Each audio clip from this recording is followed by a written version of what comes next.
Thank you for tuning in to Exeter TV. Exeter TV is the town's public and government access channels, available on Comcast Channels 6 and 22. Channel 6 is your channel. If you have an idea for a program, want to host your own talk show, or submit a film, we're here to get your content on television. On Channel 22, we bring you live and replay coverage of government meetings and other town updates. A third channel, Blue Hawk Media, is operated by SAU 16 and can be found on Channel 8, with all your school sports, events, and meetings. You can watch Exeter TV online at exeternh.tv, Apple TV, and on Roku. Find us on social media for extra content. Subscribe to our YouTube channel and hit the bell to get notified about live streams and new content. Tune in to our platforms every other Friday to watch the Exeter Biweekly Report, with recaps of recent events, updates from town departments, and messages from nonprofits in your area. If you head to our website, exeternh.tv, we invite you to sign up to our newsletter to receive monthly updates about new content, upcoming meetings, and more. We'd like to thank you for taking the time to watch Exeter TV and hope that you tune in to our other content as well.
July 9th, Conservation Commission meeting to order.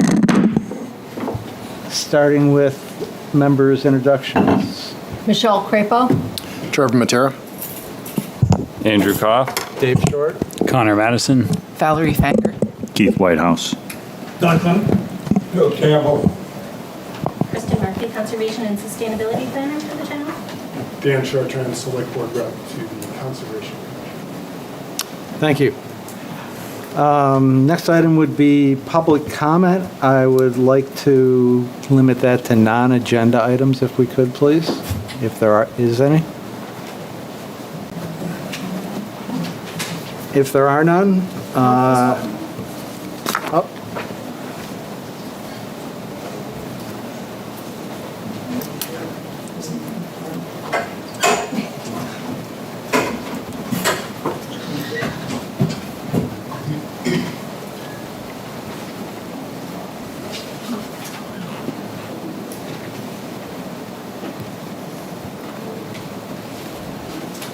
Good evening. My name is Lisa Reynolds, and I live at 6 Brentwood Road.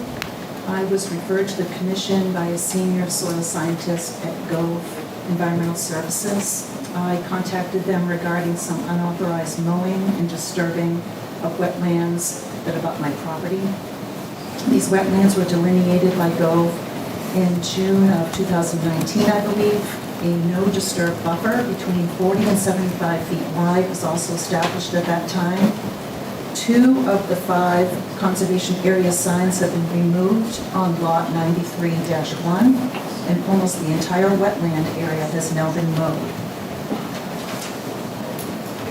I'd like to know from the commission, if you could tell me, has this property owner received permission to mow the area? Have you been approached by anybody, No, I Kristen? haven't. No? Okay. Then I respectfully request the assistance from the commission to restore this natural habitat.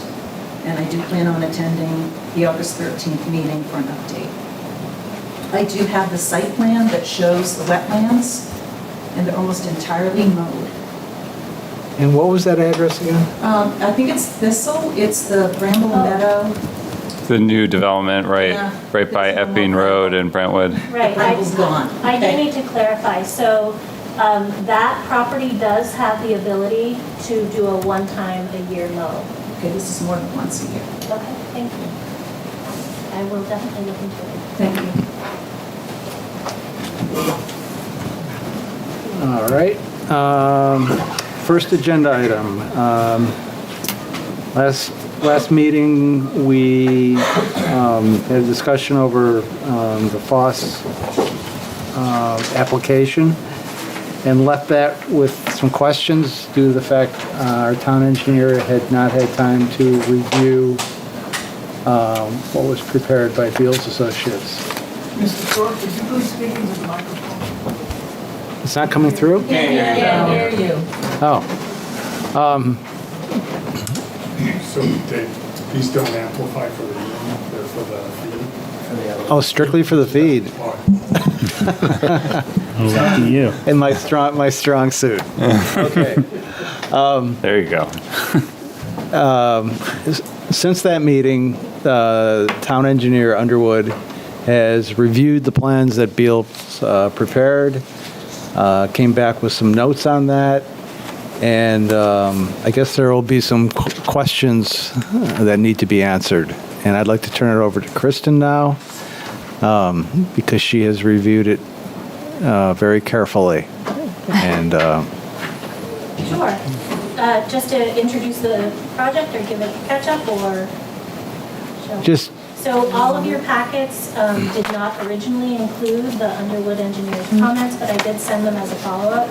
I know it was late, but I sent them as soon as I got them. So hopefully you have had time to review that. I have put a copy of those comments in front of you. So what you have before you is consideration for a shoreline conditional use permit for impact associated with a pervious pavement parking area and a storage facility. And Christian Smith is here to present. And wetland No, wetland conditional, shoreland and and wetland. both. Yes. Okay. Thank you, Mr. Chairman. Good afternoon, or good evening. Christian Smith, engineer with Beals Associates. here representing the applicant on the project. Just to give you guys an update of where we have been since we saw you last. We were able to get out and get test pits done in the areas of the bioretention pond next to the GTE road, a pit up by where the building is going, and then 3 basically in the area of where the proposed pervious pavement is going. So Was the, Christian, sorry to interrupt you, but No problem. pervious pavement was not part of the original plan that was presented Correct. to us? This is new? That's in this correct. That came version. out of our second TRC hearing. Okay.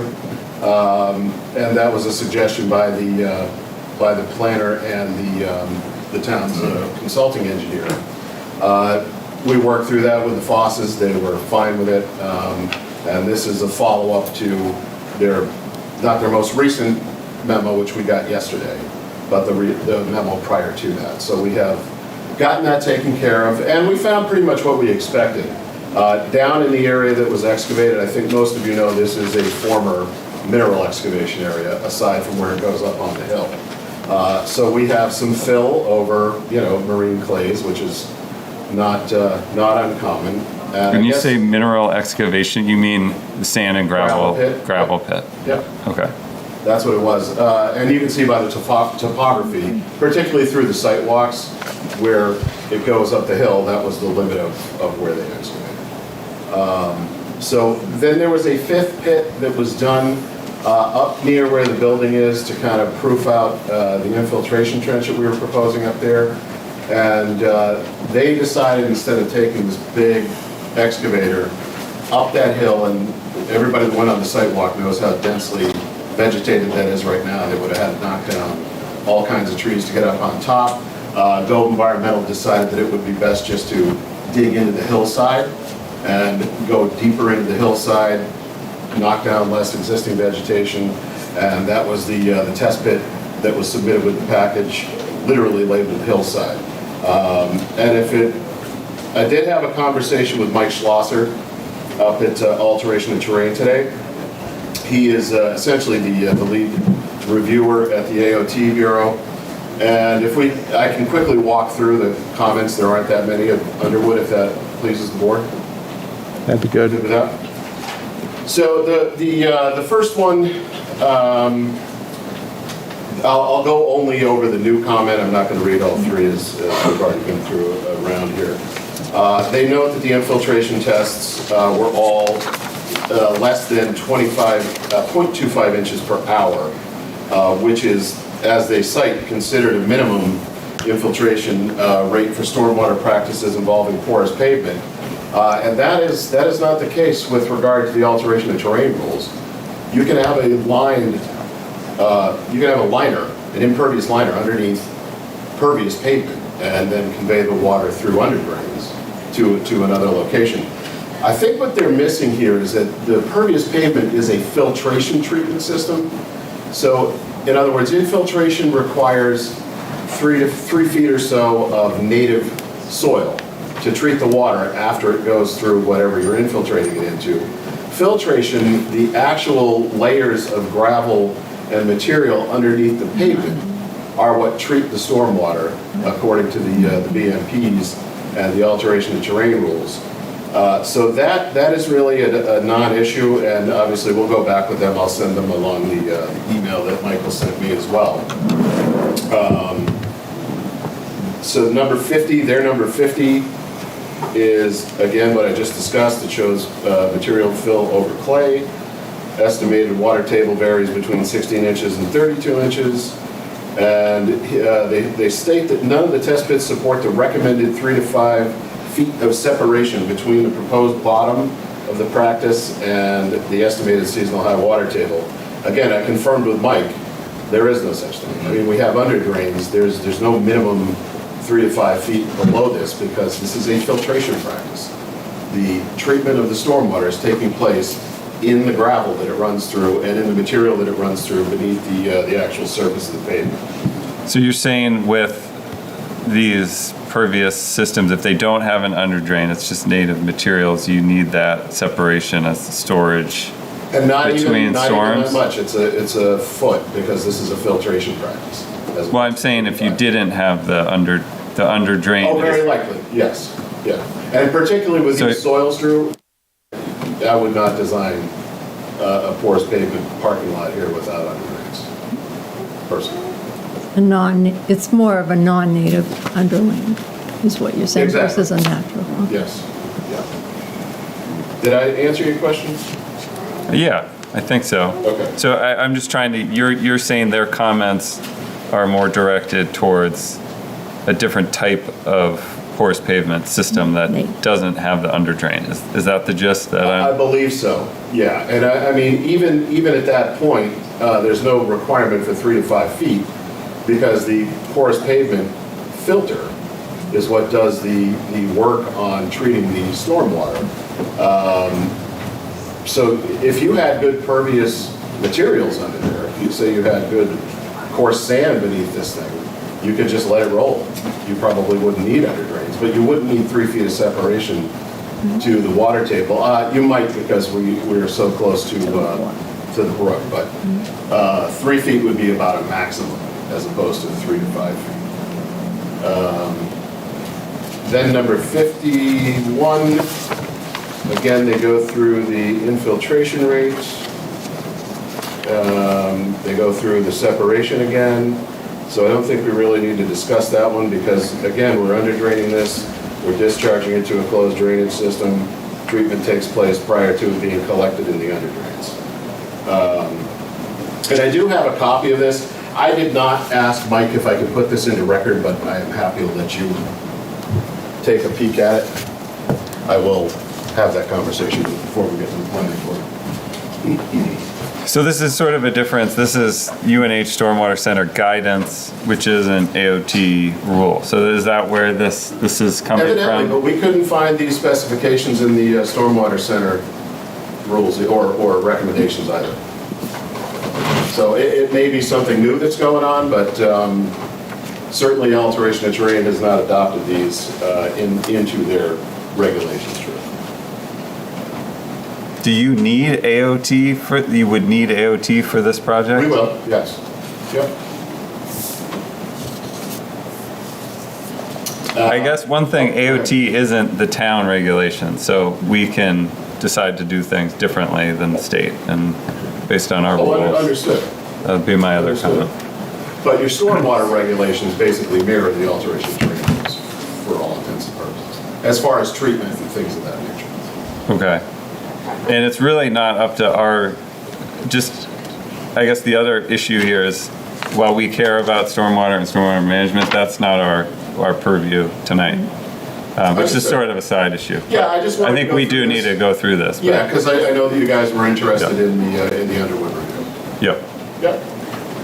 On to number 52. Porous pavement areas include a network of under drain 3 inches above the bottom of the practice.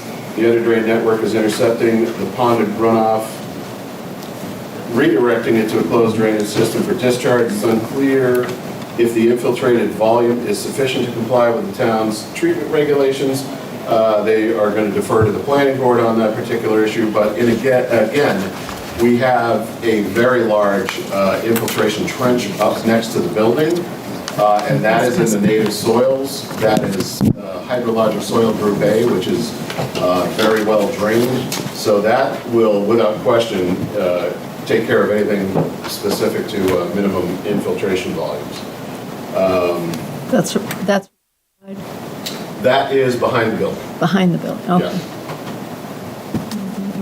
Let's see. And so then all of those, that system and the porous pavement, all this drains into that other ponded area across the road on the No, that Foss trench next to the building goes directly into the soil.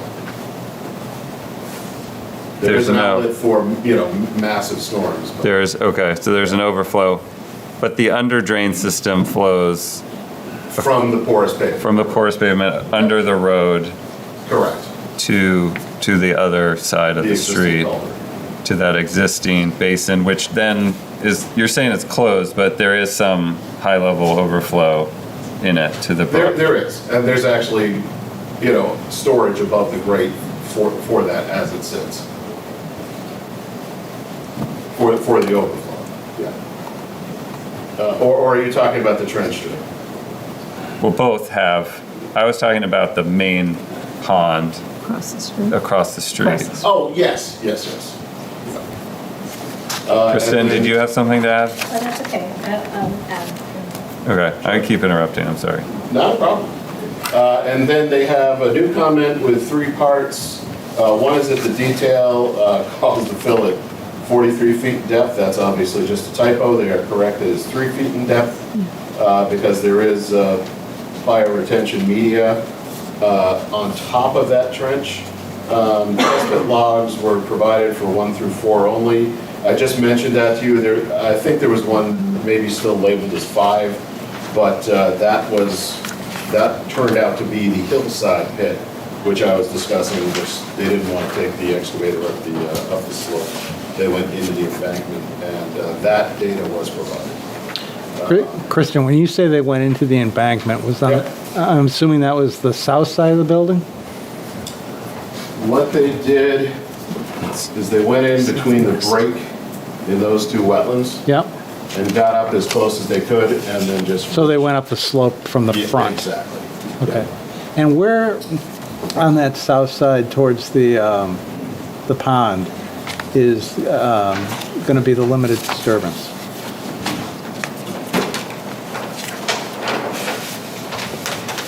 So here is the stone trench. Yep. And the limit of disturbance is basically this edge of tree line, Mr. Chairman. So you're dropping the building level below that hillside that goes down to the reservoir? Yeah, that's coming down, I think, about 6 feet. Right. The hill. But then it's going to slope back towards the building and not down Correct. the slope Correct. towards the road? Yes, that's right. Okay. Yep. So, are we saying that we're cutting 6 feet off the top of the hill? In that location of the building. Well, it's a cut and a fill because there's a hill, then there's a ravine, then there's another hill.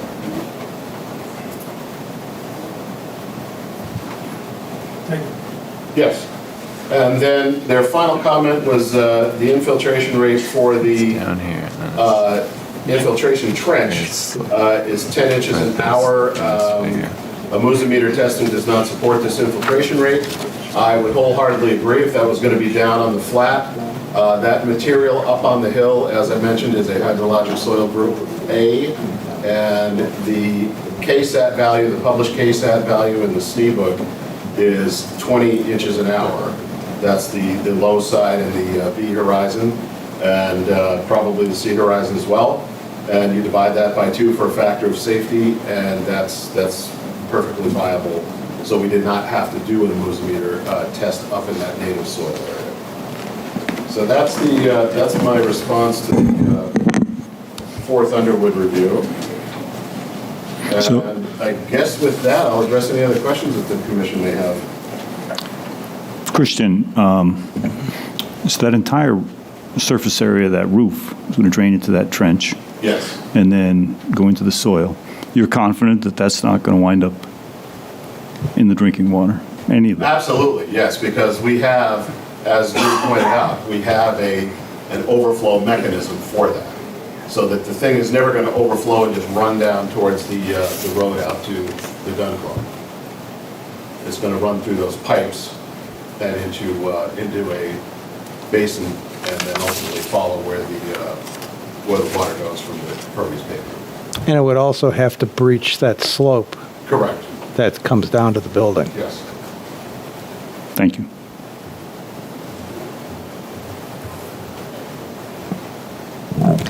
I guess I still have questions because this is the building and the lot. You know, they are in the shoreland woodland buffers and the protection district. And I am still concerned about impact to water quality since the Exeter drinking water is right there. Yeah, and all of the stormwater from this would end up downstream of the drinking water pond. Well, I mean, you'll have cars parked there, and cars have oil, and cars have dirt, and Well, bear in mind, this is a show lot. So these vehicles aren't going to be running very much unless they get tested. So that's what we're saying. Yeah, They have fluids in them, I can't argue that. it just seems like a lot of building and parking lot for that space to me. I'm just telling you my concern. Understood? Okay. Okay, can I just ask a clarifying question of Christian before we continue? Of course. So Christian, so from your perspective, this basically is not a functional porous pavement system in terms of in the design criteria. A standard porous pavement system because of the design criteria, because it has an underdrain. Is that right? No, many of them do. In fact, I pulled out of the alteration of terrain design manual. It's just an alternate way to design them. Oh, sorry. You see, they have an optional, you can create these with an actual liner Yep. that blinds the native soil completely, and that's perfectly viable. So the removal coefficients that you reported reference the UNH Stormwater Center. Are they different? Because it seems like a different system to me in terms of functionality. The only thing that's different is this does not have very coarse, pervious soil below it. So we have to collect it in an underdrain. But again, this is a filtration system. This isn't an infiltration system. So it's not the native soils that are doing the work to treat the stormwater. Okay. It's the actual filter material in the underlayment of the pavement. And I was able to pull up the porous asphalt for stormwater management reference for UNH. I'd be happy to send it to you. Sure. But the design criteria does say 3 to 5 feet of vertical separation is needed from seasonal high groundwater. So you're saying the removal of nitrogen, removal of total suspended solids, et cetera, happens before Above you that. get to that. Correct. And the memo that I got, or the email I got from Mike Schlosser, you concur. Because I do see all of the points that they reference in this fact sheet. What is the distance between what depth are the under drains below the pavement? Below the pavement, they're 3 inches off the bottom, so that's probably 2.5 feet, 2 to 2.5 feet. I guess that's to Kristen's point. If there's less distance between, you have less filtering capacity. I mean, the filtering comes from both the material and the time it takes for. Yeah, these are those are designed 3 inches off the bottom of the stone reservoir at the base of the layer cake, Right. if you will, of the support gravels. Okay, but isn't the support gravel, isn't the filtering and the sands above that, above the bottom, that's where the treatment occurs in the Correct. unsaturated zone? Yes.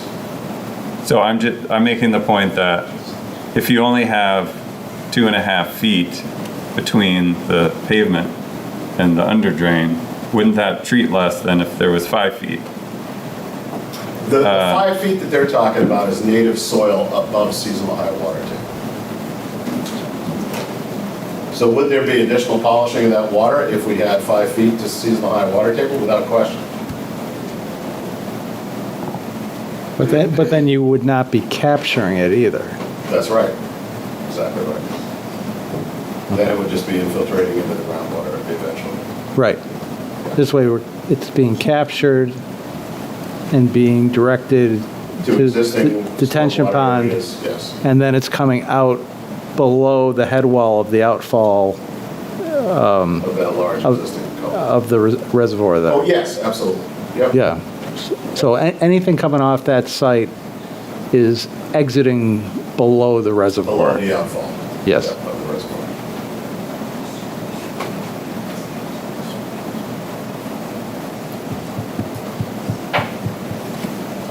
I I don't know if there's public comment. Are there any public comments on this project, or is everyone here for the other? Well, this one has our ears. How often do you change the filtration? Please go to the mic if you have a question. Oh, I'm sorry. Yeah, no, it's okay. Yeah. You're No, welcome I- to speak. No. No, that's the simple question. How often do you change the filtration system?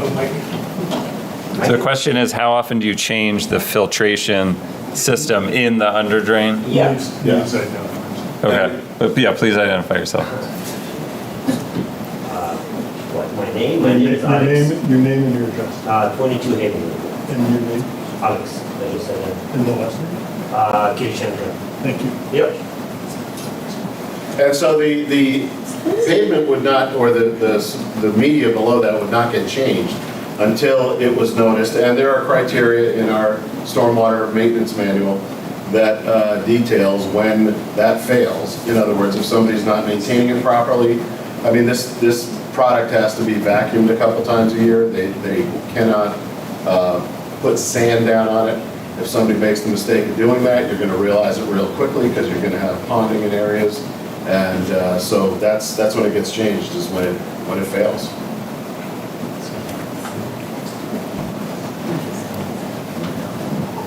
So they can't, during the winter storms, they can't salt sand. They can salt. They can salt, no They cannot sand. sand. Correct. I'm Steve Taylor. Can you go up to the mic, please? It's tough to get to. It is tough. Yeah. I'm Steve Taylor from 30 Haven Lane. Lived in Exeter since '98, and my dad was part of the gun club in Exeter. And my question is, how much lead from the gun club is going to be filtrated from that water? It's going to that reservoir.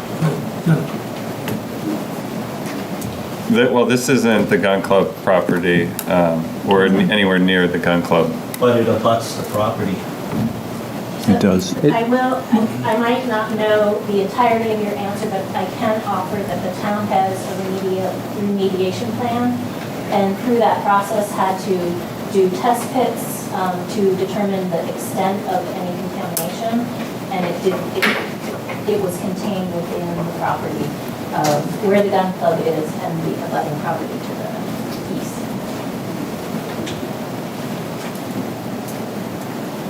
And by the way, we also did significant cleanup of the lead from the gun club about 15 years ago. Most of that was further up on the waterworks pond, shooting firing was toward the northern side, not back to the western side. So there never was any, the lead was probably 400, 500, 600 yards to the east.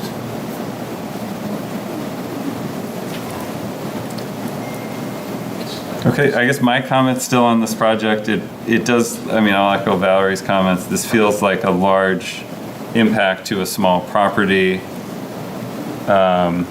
We had originally reviewed just the parking lot, and I was concerned about just the parking lot. This large building is, to me, it's too big of a development for such a site. There's no, in terms of the wetlands buffers that are impacted here, my main concern is that you're still impacting that wetland buffer that drains towards the reservoir on the south side of that building right there. So that's a direct wetland buffer impact within the drinking water supply watershed. I understand all the other things do drain away, but you're significantly altering that little watershed next to the road, next to the reservoir, which is right by the intake. I mean, the intake of the pond is, which is the town's main drinking water source, is right there. So I would like to see a redesign that excludes that buffer impact. I guess from the building the building was stated that it's, a parts building. I don't know if there's any justification for the size, or could it be 2 stories and half the footprint? These types of things to tighten up this design and reduce the overall site impacts. It just doesn't feel like any attempt was made to work with the site as it stands and the natural resources there.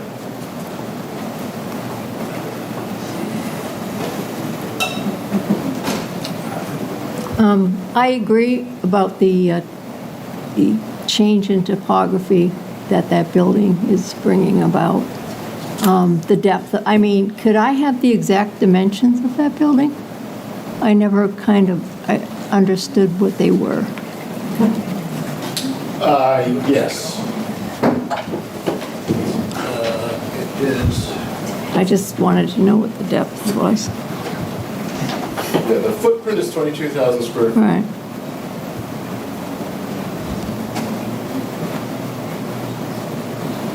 So I believe it's 225 by 100. And I know the parking lot is not going to be striped, but can we get an estimate on how many parking spaces it would be if it were striped? I mean, I don't know if there are 50 cars there or 250. I'm just trying to understand. Well, I would think it would be something in between those two. Yeah. I think 250 would be hugely. No, I just don't, I have no concept. Well- Walking it or seeing it, it just doesn't, I have. And of no course, idea. in a display parking lot, they don't keep right, aisles, and right. they can park them anywhere they want. But so this. That has 13 spaces. That has 10. That has 10. So if you look at that, maybe 100 vehicles out there at any given time. And remember, this is just designed to be overflow for their existing facility. Because all of the business. And employee parking? And employee parking, because all of the business is going to still take place at their existing site. But I would think that would be about a maximum. Was that confirmed? It's also employee parking, Christian? Well, New cars. It is going to be new cars, but in the event, right now, they've got so much inventory on their site up the hill or on, north of the property, that they are actually utilizing the shoulder of the GTE road for their employees at some points. Yeah, they are. But, with this relief valve, Kristen, I'm sure if the employees have spaces up on the existing site, it's where they prefer to park, so they don't have to walk all the way up there from here. Question and a comment, if I could. How will the new cars be delivered to that overflow site? Will they be delivered by the large car carriers? The large carriers will come into the existing Foss Motors site, and then they will be driven down by Okay, so they won't, Tim the Myers. large carriers won't be coming in and out They of will that not. department? Okay. Correct. From a comment standpoint, I didn't go on the site walk, but I'm very, very familiar with the site. And we spent a lot of time up at the Waterworks Reservoir. About 25, 30 years ago, the town in its wisdom created a shoreline overlay district to try to protect the water bodies. And primarily, it was talking the Exeter River and the Squamscott River, and created a 300-foot, 150-foot buffer. But in its wisdom, it also decided to include the Waterworks Reservoir in that 300-foot shoreline district, because recognizing how critical or important that was to the town's portable drinking water supply. I've never been happy that even that buffer that we had is the thinnest of buffers. That's all we had to work with 25 or 30 years ago. A good buffer to protect that would be at least 300 feet. But again, in some places it's thin. Now we're going to even make it even thinner.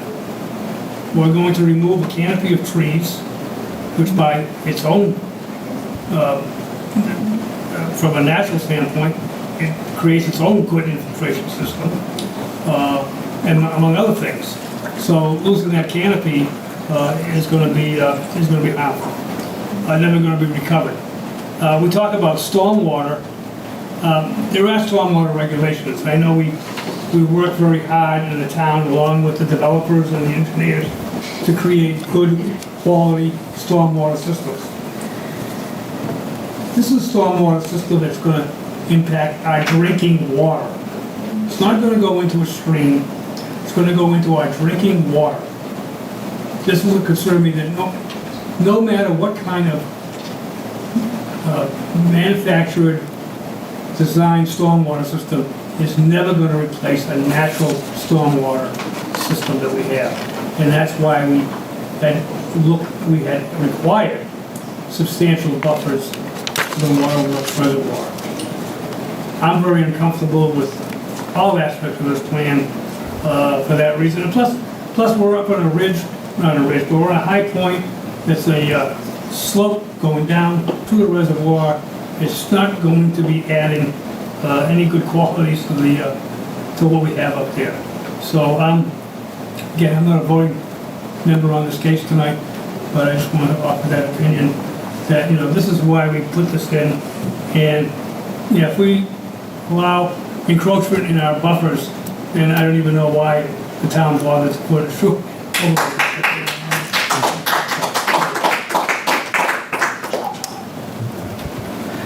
So you gonna do a motion?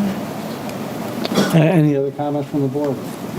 And I would just remind the board, Don, only one thing that you said was incorrect, and this stormwater is not going to get into the reservoir. This is all designed to go down To Wheelwright Creek, Correct. to get to the Swampscott, to get to Great Bay, Ultimately. which we are required to try to clean up anyways. Understood. I'm just saying. Thanks, you're right. I was mistaken. But there are, limits to what's being captured and site disturbances. And like that map, that green area that I'm concerned about, I mean, that's the edge, that goes right up to the edge of your sloping. It doesn't take into account any sort of margin for the construction site. So you have like a dense forest there. So, the impacts of these developments sometimes can creep out beyond the plan, the shown plan in the original document, as I've seen them in practice, due to, you can't go from, a slope next to a building to a mature forest. There has to be some type of buffer or transition point there. So I guess that's to Don's point that yes, most of that stormwater is captured on site, but this will affect some of that marginal area around the facility that does drain into the pond.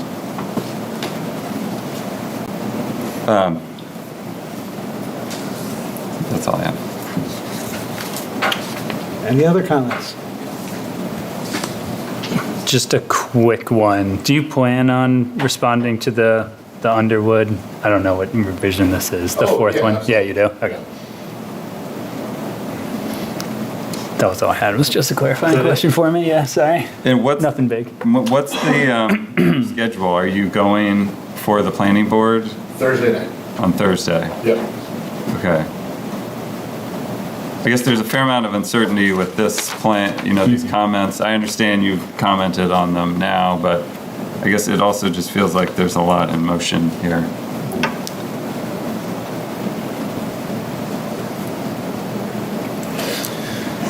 Yeah, I always find this project a hard one to swallow. I feel like sometimes it's tough being up on this board because it's not like we want to be, pushing against development anytime anyone steps in, a puddle of water. But I think in a lot of cases we have to look at, the actual valuation of the water body that we're getting towards, what those buffers mean, why they were put in place, and this just seems egregious to me at all points. I mean, we're not only creeping so close to the reservoir in itself, but it's a parking lot and it's a storage building, and it just rubs me all the wrong ways every time I see it. Unfortunately, nothing against you bring it before us, but it's a tough one to swallow. So, it just seems so unnecessary. So should we do a motion? If there are no more comments, we could have a motion. I would propose that the motion is, we have reviewed the wetlands conditional use permit application and are not in support of the application because of its impact to shoreline buffers and water quality. But I would be open to other committee members. Sure. I would say we have reviewed the wetlands conditional use permit application and are not in support of the, as noted, because of its impact to shoreline buffers and its impact to water quality. Do you want to refine that to as currently configured, or do you want to, No.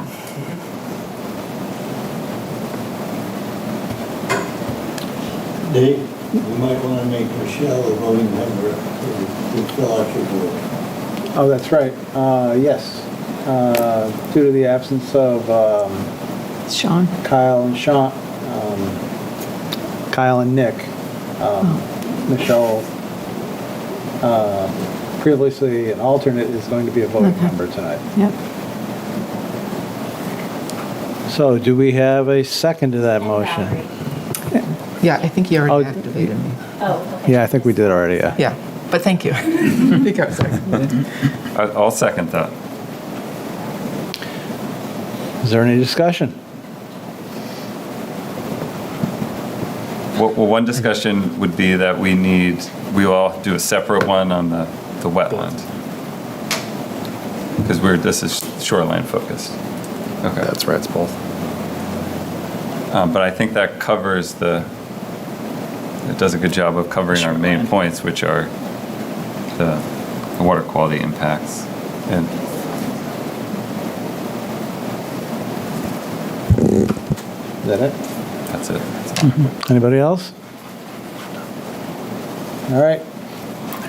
All those in favor of Valerie's motion? Aye. Okay. All those against? All right, motion carries. And now, we need a motion for the wetland.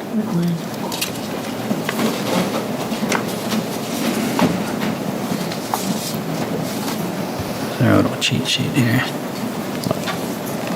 You got one? I'm searching. I mean, it's similar. It's the same things essentially. That it's because the wetland buffer that I'm concerned about and others are concerned about is also within the shoreland area or next to it. There are other wetland impacts on site that we have been more okay with, which are these sort of, are they non-jurisdictional wetlands? They're non-town jurisdictional. They're In the not top one. non-jurisdictional, they are man-made. Man-made Yeah. wetlands, Yes, which are those orange, correct. those would be the direct wetland impacts.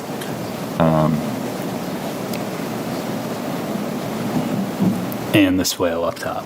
In the swale up top. Which,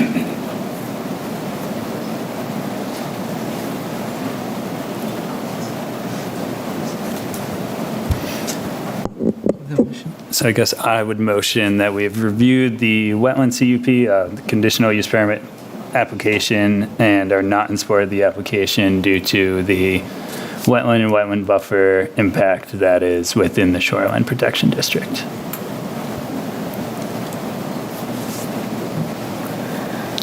We got a second. I second. All right, do we have any discussion? All right, all those in favor? Say aye. Aye. Opposed? None opposed? Passed unanimously?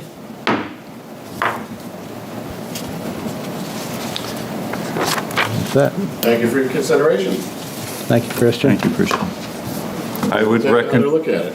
I would recommend we is anyone available to go to the planning board meeting? This Thursday. I may be able to go. Don't think so. This could be a good one for us to be represented at. I agree, sometimes there are questions and it's helpful to present your position. Yep. As long as you're sharing the position that was discussed here tonight. All right. Next item is a wetland conditional use permit from IS Realty Trust for a minor subdivision at 100 Linden Street, adding 2 additional lots with a partial shared driveway with access via Patricia Ave, tax map 104, lot 71, Ian Winter owner. And this is a property we have discussed in the past. Mr. Chairman? Yes. Because Mr. Winter is my neighbor, I'm going to recuse myself from any and all participation Okay. in this case. All right. Hello. Go back and sit around. Good morning. Much room. So, Henry Boyd, my engineer, is occupied tonight at a 5 o'clock meeting, so he was supposed to be here, so I'm going to do my best Henry Boyd impression. You're too tall. You'll know, so. Pretty cut and dry. We did go to a zoning board. We got approval to subdivide this lot. We're just looking to put a driveway in, but it does interfere, or it does go on the buffer. It does not go through the wetlands. I believe the application we submitted shows interfered with area of 1,000 square feet and a pavement of 531.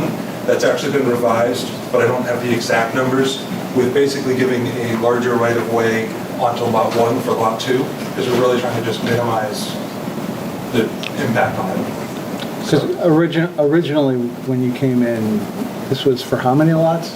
5 years ago, my father was here for 4 lots, not including this other lot. This development will create these 2 house lots, as well as this one, which are over here, sorry. And lot 3, which will not have access. The existing one, right? Yeah. Yeah. So we just decided to hone it in. Yep. We really want to do 4 lots. So I'm not really sure what else I'm supposed to tell you. It's a total of 5.5 acres thereabouts? Total, yes. And then this one will be, so lot 3 will be just under 2. Oh, I'm sorry, lot 1 will be 0.81 acres. A little cheat sheet here. Oh, Lot 2 will be 2.8, and, I'm sorry. Lot 1 is 0.81, lot 2 is 2.81, and lot 3 is 1.96.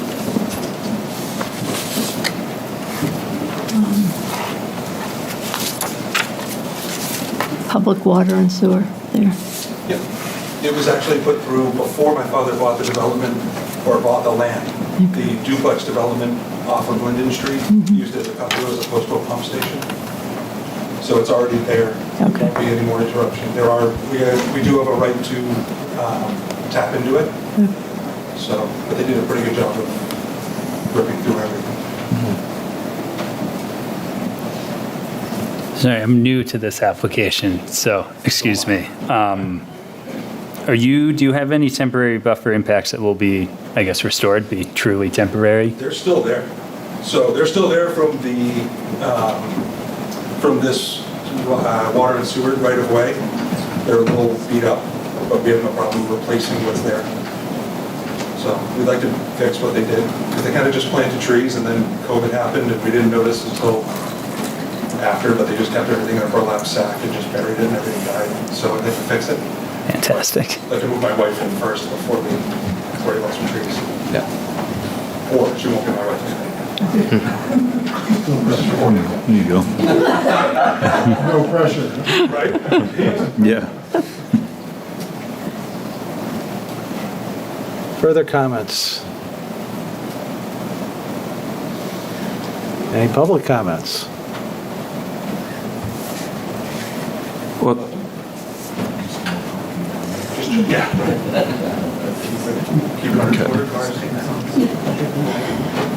so these temporary, or these buffer impacts are just in the driveway?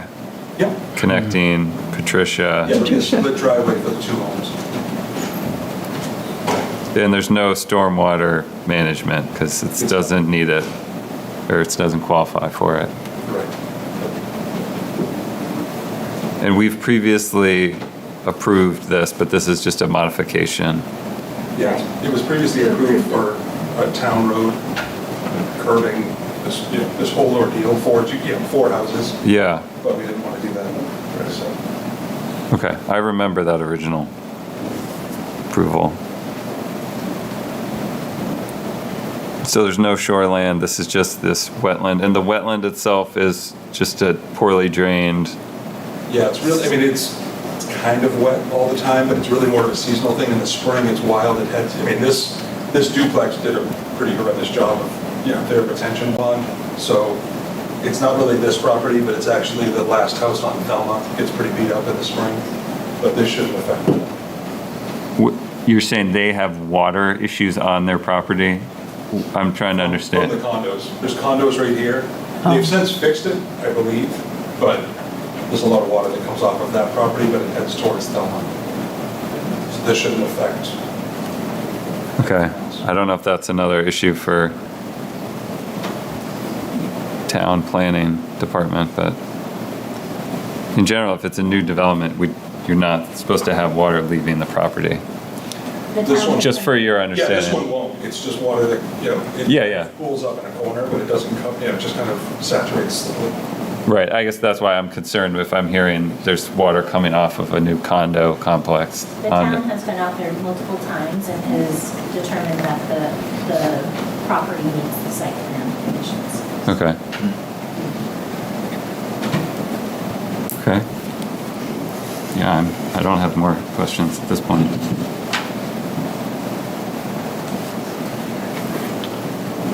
All right. Would anybody like to make a motion on this?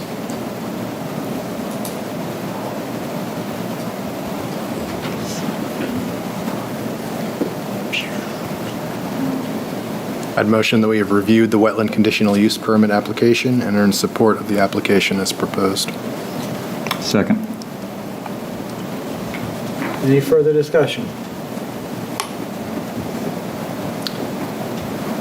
Since there is none, we'll vote. All those in favor? Aye. Aye. Any opposed?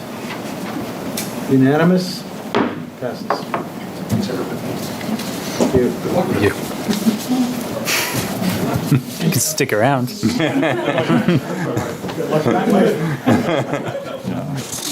a lovely one. Okay. The next agenda item is a conceptual discussion for three 4-story apartments with 121 two-bedroom units, 4,680 square foot commercial space, and a separate triplex from Haven Lane at tax map 65, lot 118, Portsmouth Avenue and Haven Lane.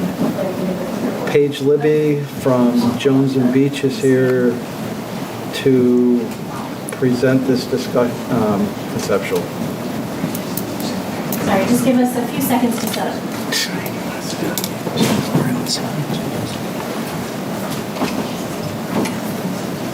I'll just say we've had a few of these conceptual discussions, so we're not deciding anything tonight as far as our board. So, I mean, we can generally in these sessions, it's pretty, when we've had them in the past, they've been pretty informal. Obviously, there's a lot of public interest in this particular one, so this may just be a listening session for us. I don't know. I mean, we may have comments too, but... Well, and we can only really discuss items that we have jurisdiction over. We don't have any jurisdiction over traffic, architecture, number of buildings. Number of units. That sort of thing. So we have to kind of keep our focus on what we actually have jurisdiction over. Which we make recommendations to the planning board on wetland impacts, shoreland impacts. We're strictly advisory, yes. Yeah. how it concerns them. Okay.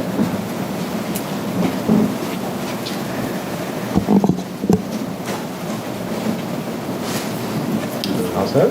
You're all set? Yes. I have a couple of handouts, which is the same thing I'll be showing on the screen. These are just colored, basically colored versions of what we gave you as black and white versions.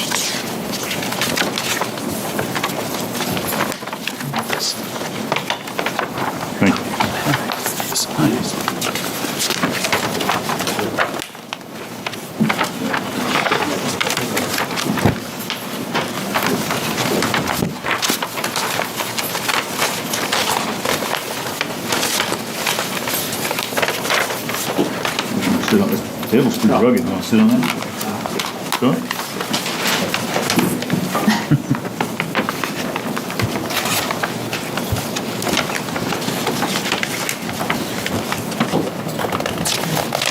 Good evening. Thank you, Mr. Chairman, the board, commission.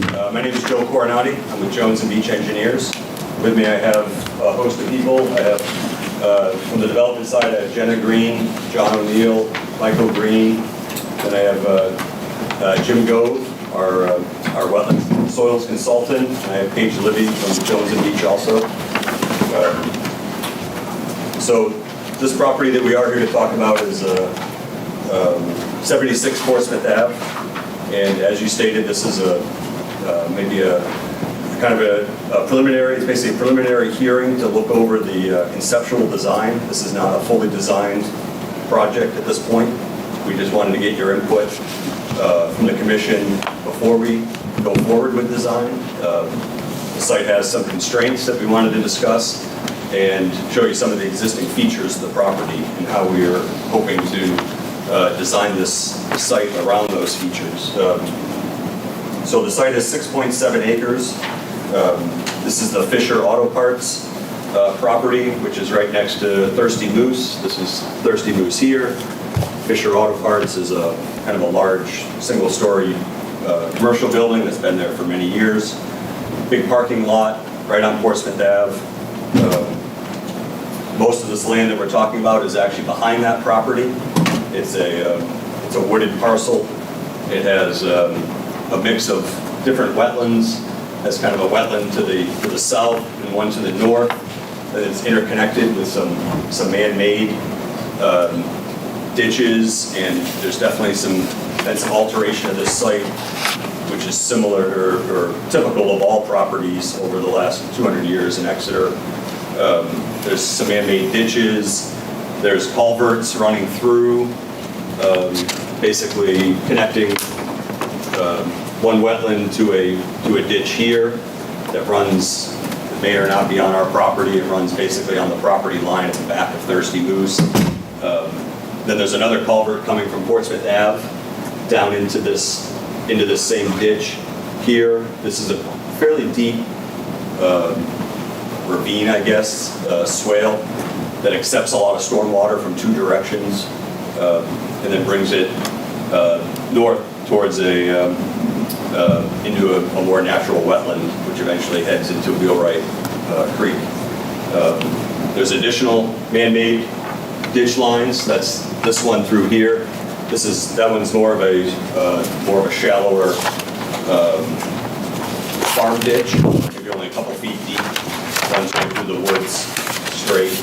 Clearly looks to be altered or man-made back in the farming days. I just have a question. But Let's let him finish his presentation. So the existing Fisher Auto Parts is in your wetland buffer currently. The back of the building, because of the wetlands that are basically right behind the building. These are the setbacks that you're seeing. There's two setbacks that we have depicted on the plan. We have the 75-foot building and parking setback, then we have your 40-foot vegetated buffer shown, and the colors represent what would be impacts in those buffers. The green would be impacts into the 75-foot, and the kind of I guess there's two shades of tan the beige and the, I don't know what the beige is saying, but would be impacts into the 40. And then we also have the impact for what would be into the man-made swales. Is the footprint of the existing building the same as the footprint of that proposed building on Portsmouth Avenue? It's not. It's hard to see. The handout I gave you, there's two sheets. One's the existing. That's the existing plan. Okay. This is the existing footprint, and you can see that this is the 75-foot buffer line Close. going through that building, and then this is the 40-foot. Yep. And then it's similar when you switch back to the this one here. It's hard to see that building under our proposed building. Okay. We are proposing 3 buildings, one along Portsmouth Ave, and then 2 out back. The one along Portsmouth Ave, I think everyone probably in this room is aware, the town rezoned this property and a lot of the properties on Portsmouth Ave for mixed-use neighborhood development or district, and which allows multifamily housing and other things to help bring forward some housing into the community. And so, but the front building does have to have a mixed-use component. It has to be commercial and residential, being right on Portsmouth Ave. So that's what we're achieving with the front building. The back 2 buildings would be residential only. Some of the impacts that you're seeing behind the 32-unit building, some of those are proposed. We're anticipating impacts for stormwater. We know we're going to have stormwater detention on the property somewhere. We know this is going to have to meet your alteration of terrain, the state's alteration of terrain, stormwater rules. So we know we're going to have treatment, stormwater collection. So we did anticipate some of those buffer impacts are for anticipating what we know we're going to need, which is some stormwater treatment ponds.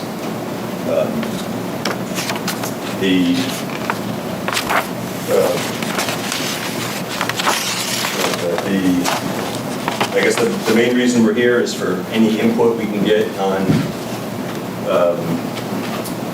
how you feel about some impacts, encroachments into the buffers. We feel like we can augment what's there for buffers to create thicker buffers. A lot of this is mature growth.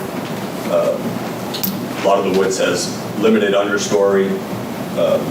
We know we can replicate a lot of thick planted areas along those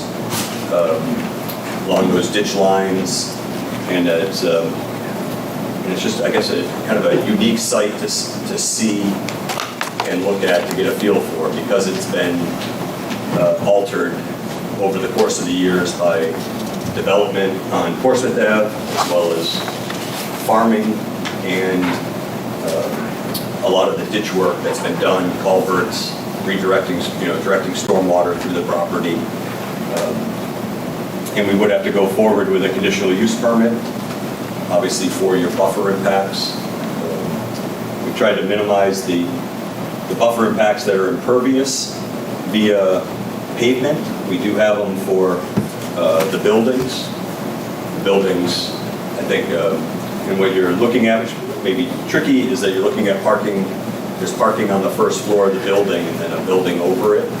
So even though in these buildings you're looking at a parking lot that's on the ground floor, but there's really a building over it. Same with this one, as well as that one. So we tried to keep as much of the parking lot out of the buffer. The buildings, the roof lines, those we can capture all that stormwater. We can treat it. It's not even really dirty. It's not like stormwater from a parking lot. It's from a roof of a flat roof building, and but we can capture that, bring it to wherever we need to store it and discharge it. We do have Jim here tonight, Jim Gove, who's got much more familiarity and detail on the types of wetlands, the types of soils they've dug. He's been out to dig test pits all on the property. The property has wetland flagging done, so we know the extent of the wetlands. and he can speak to either of those items in much more detail than I can. Do you have any questions on that? Can I just clarify? So the buffer impacts that you're showing include areas that are already disturbed? Because it appears that that overlaps with the green, especially near the auto parts building. Right. Front building? Right. Yeah, this is So it sort of overinflates the quantity of buffer impacts. correct. Yeah, we're showing impacts here because we'd have to remove the building and build a new building, but that building's already in the wetland buffer. And some of the parking lot is. But, pretty much from everything from the parking lot back is wooded and been undisturbed for years, but you can see when you go out there that it was disturbed some years ago, for sure.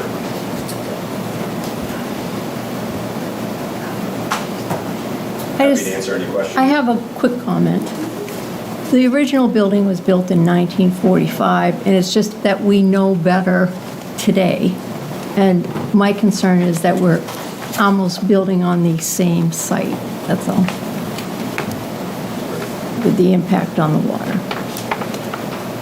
Wetland, rather. I mean, this area is all flat. It's already been previously disturbed, obviously, Yeah. which is much enforcement. This whole stretch was developed probably around that time.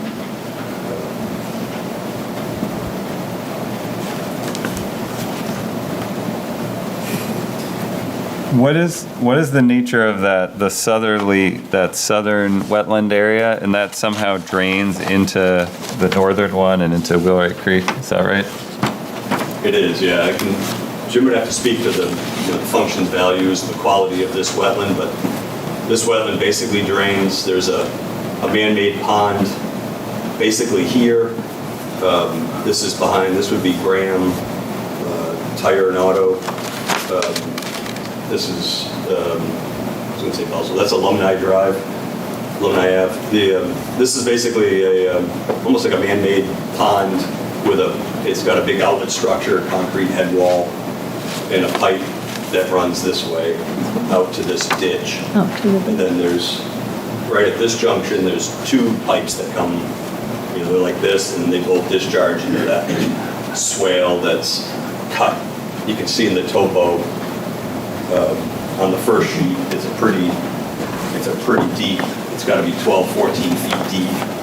This swale here, it's basically a big channel that was cut out to basically take a lot of the stormwater from Portsmouth Ave. Maybe even the hospital years ago might have drained this way. There's an easement across the property for drainage. And so it was clearly meant as a stormwater sort of receptacle from this whole area.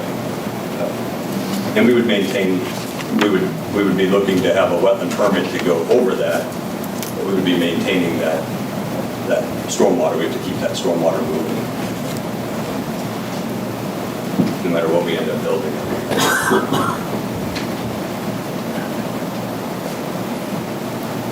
And the other one was just like a ditch on the west side. Yeah, that one. This red one is this one's basically like almost looks like a farmer ditch. It's really shallow, 1.5 feet deep, not very wide. There are a couple others. There's one up near the end of Haven Ave, and then there's this pond, which is clearly dug out.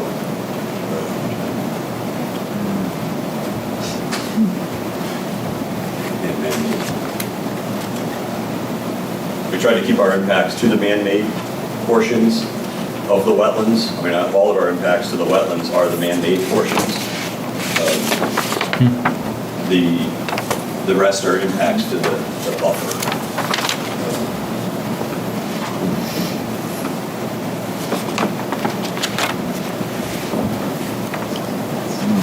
Right, so your point is there's no direct natural wetland impacts, as it were.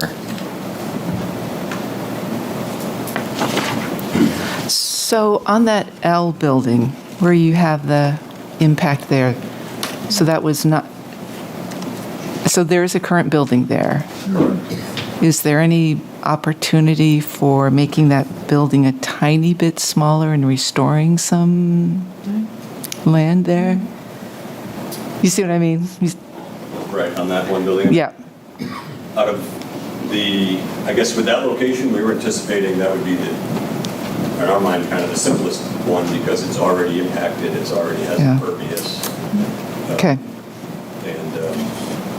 And really the wetland behind it is, I guess, it's more, even though it's not the man-made portion of it, it's still basically a narrow stormwater channel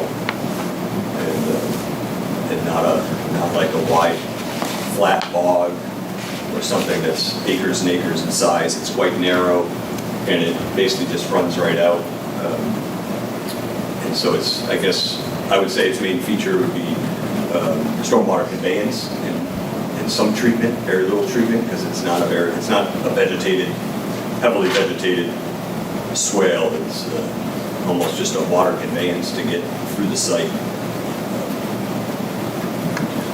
And with all the new technologies, I'm sure you've seen there's so much more technology. You know, obviously there's no stormwater treatment in this area at all. You know, there's pipes dumping directly into swales that lead directly into wetlands. There's no real detention ponds, treatment, anything. That's the way everything was built years ago.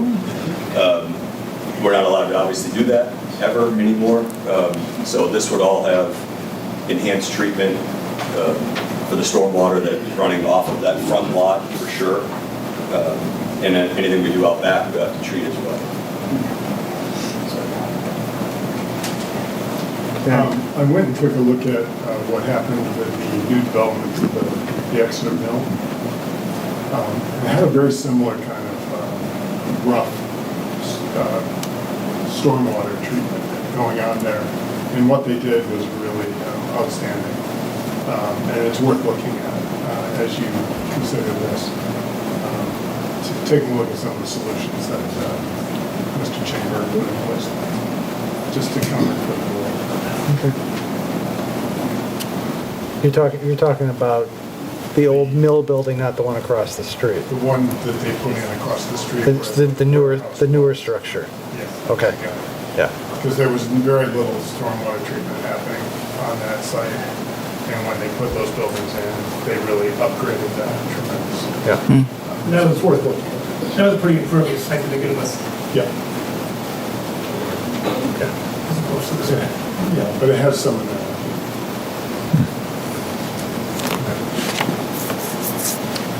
I had one comment. Well, Are you speaking 10 Chestnut? Yeah, across the Okay. Go ahead. Oh, my comment on the proposed triplex. I don't know if we've talked about that, but there's the fourth building is a triplex up in the northern part of the site.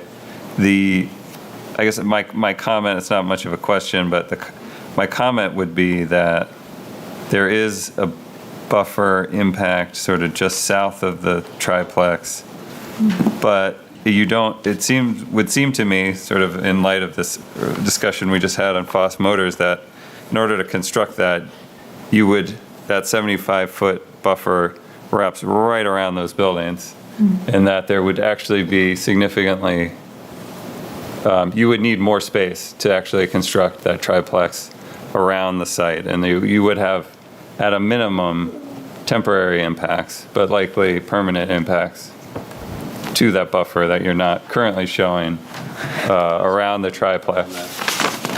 Yeah, around that lower corner of that building. Yeah. Are those decks, those X?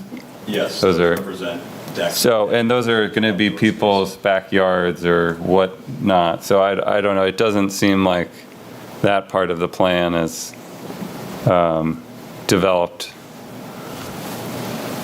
Yeah, like I said, this isn't highly conceptual. This isn't full surveyed. We've only surveyed really the wetlands and then you're obviously looking at just an aerial overlay of your tax map boundary. But correct, that would be somewhere we'd have to look at that. And this, if I can reach that high, but this buffer impact up there is basically to because that farmer's ditch is on the property, it does drain the site out. This one here, this does drain this property, you know, to let this water out, basically like most swales do along the road. It keeps kind of the subsoils drier. So we're looking at replicating that by putting a similar style ditch line up there, and that's what that impact is for, is really just to move that farm ditch over, still be able to drain out the soils, drain out the site, and similar to the way that one is working.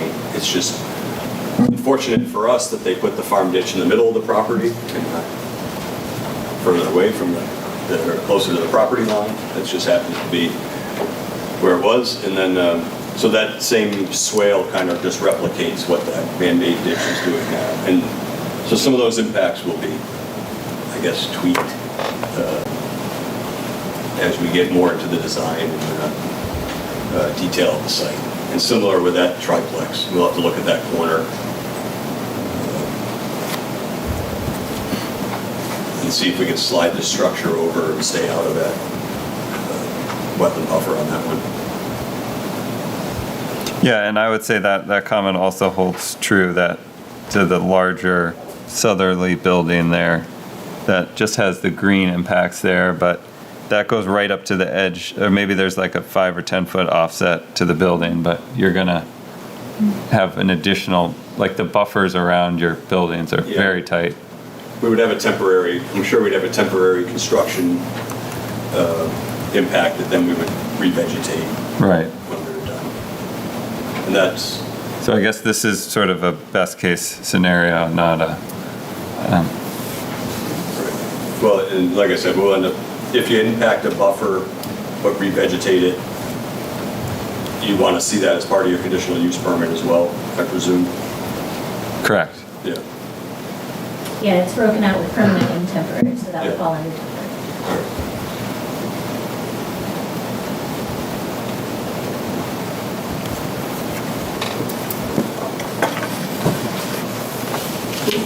Do you know what that property we're talking about, what that used to be? I mean, built right after the Civil War, you know?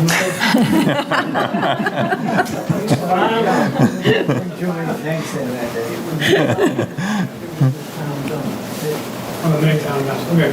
I didn't know, but you talking about farm ditch.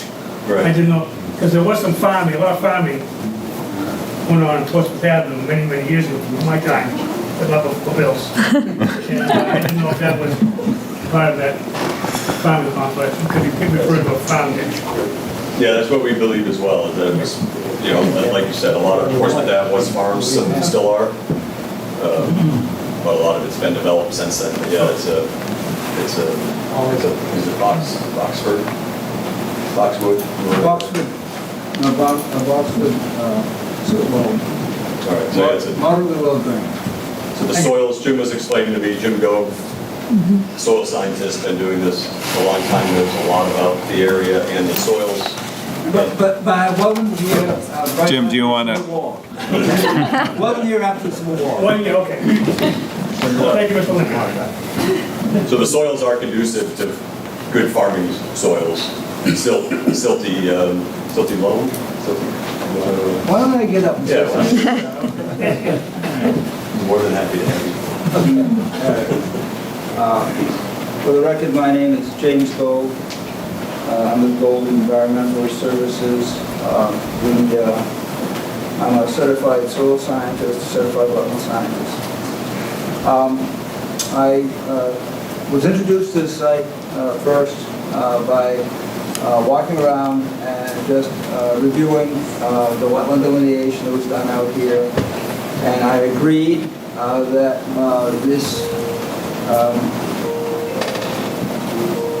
that these areas that are straight line down through here and here are in fact man-made structures.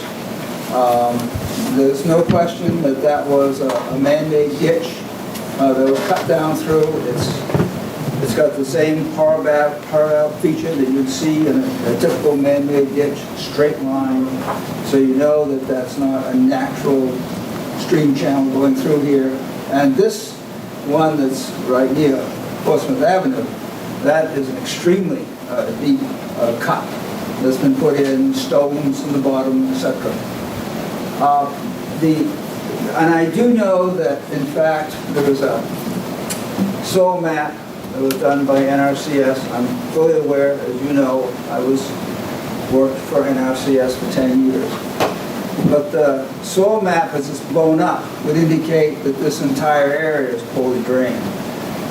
As you know, those maps were never designed for that feature. You were never to use them as a blow-up. They were always meant as a planning tool for the towns. So to blow it up and then say, oh, by the way, that's an accurate depiction of the soils, it is not. So what we do have is on this wetland, that's a poorly drained wetland. It'd be considered like a skidco, forested.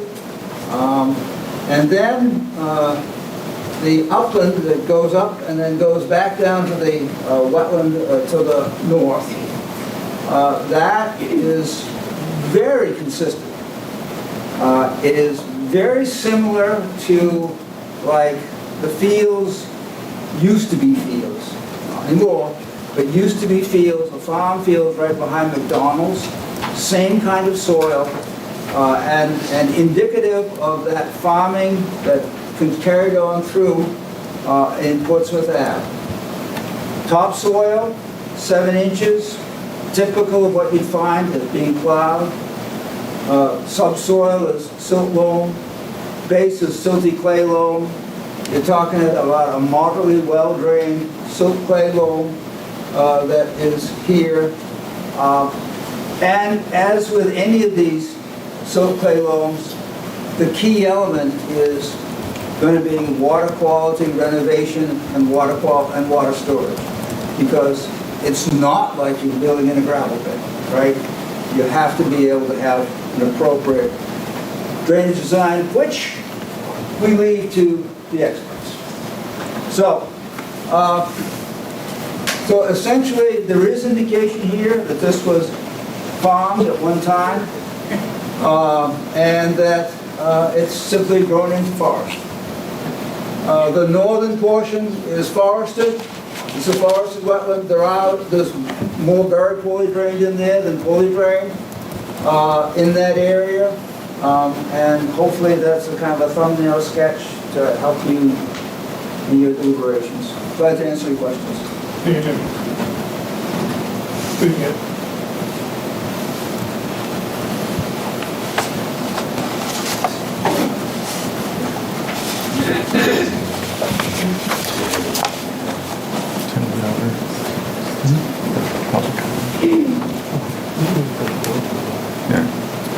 That's all we have really for a presentation. And we'll obviously have to come back once we have a formal application. We just wanted to give you a preliminary look and I guess get sort of your feel for, in order to develop multifamily housing, that we all hear this news articles, how badly needed more housing is in the seacoast area.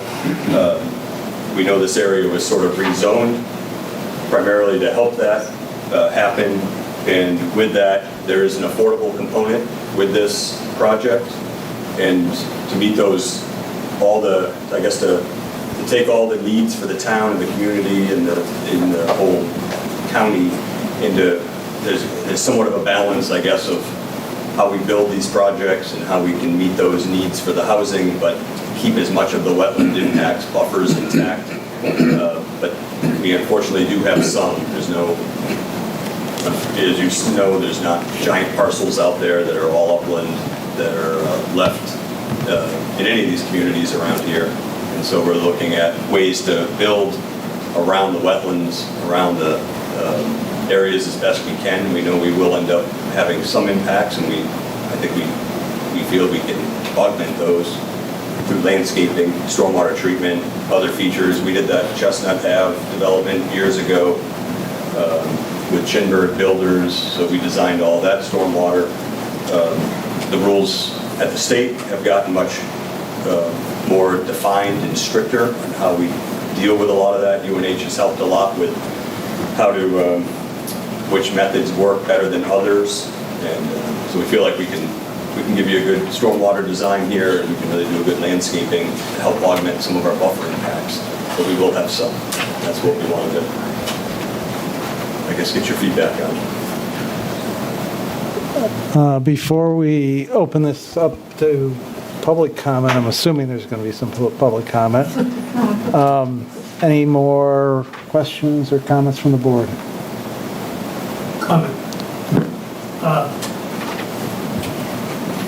And it's not about the wetlands because it's another resource, but that's part of the Conservation Commission's, what we should do is let's also talk about other natural resources. One of the things I think the town should be very proud of is that Exeter is designated as a tree city. And I think that shows that we value our trees, quite highly in this town. And well, that's why I asked the question, because the area that we're talking about developing primarily is a very forested area. And that forested area does several things. One, it's a great drainage area. Nothing drains better than a good forested area. Two, it's a great buffer for sound. It's a sound buffer that will, buffer some of the sound, mute some of the sound coming off Portsmouth Avenue. And finally, it's also creates a heat sink. And means the area around gets hotter and hotter. And I find it, because, and that's why I asked about the farming, because this is good fertile soil. And that's why it's now a successful forest, which happened to a lot of farms, by the way, in New England and New Hampshire. Back around the 1800s, they abandoned them and they became forested. At one time, the Hudson Swayze Parkway was mostly fields. We're going to take this upland portion of this property and we're going to cover it with cement and concrete and asphalt. We're going to cover over good fertile soil that provides us good canopy. And it bothers me to lose that kind of canopy, even though, because that's a good canopy to have along the borders of a residential area and Portsmouth Avenue. And again, it's not a wetland issue I'm talking about, it's not a shoreline issue, but it's a natural resource issue. And I think the Conservation Commission needs to kind of discuss that at some point when this becomes a project that goes before the boards. Thank you. Thank you.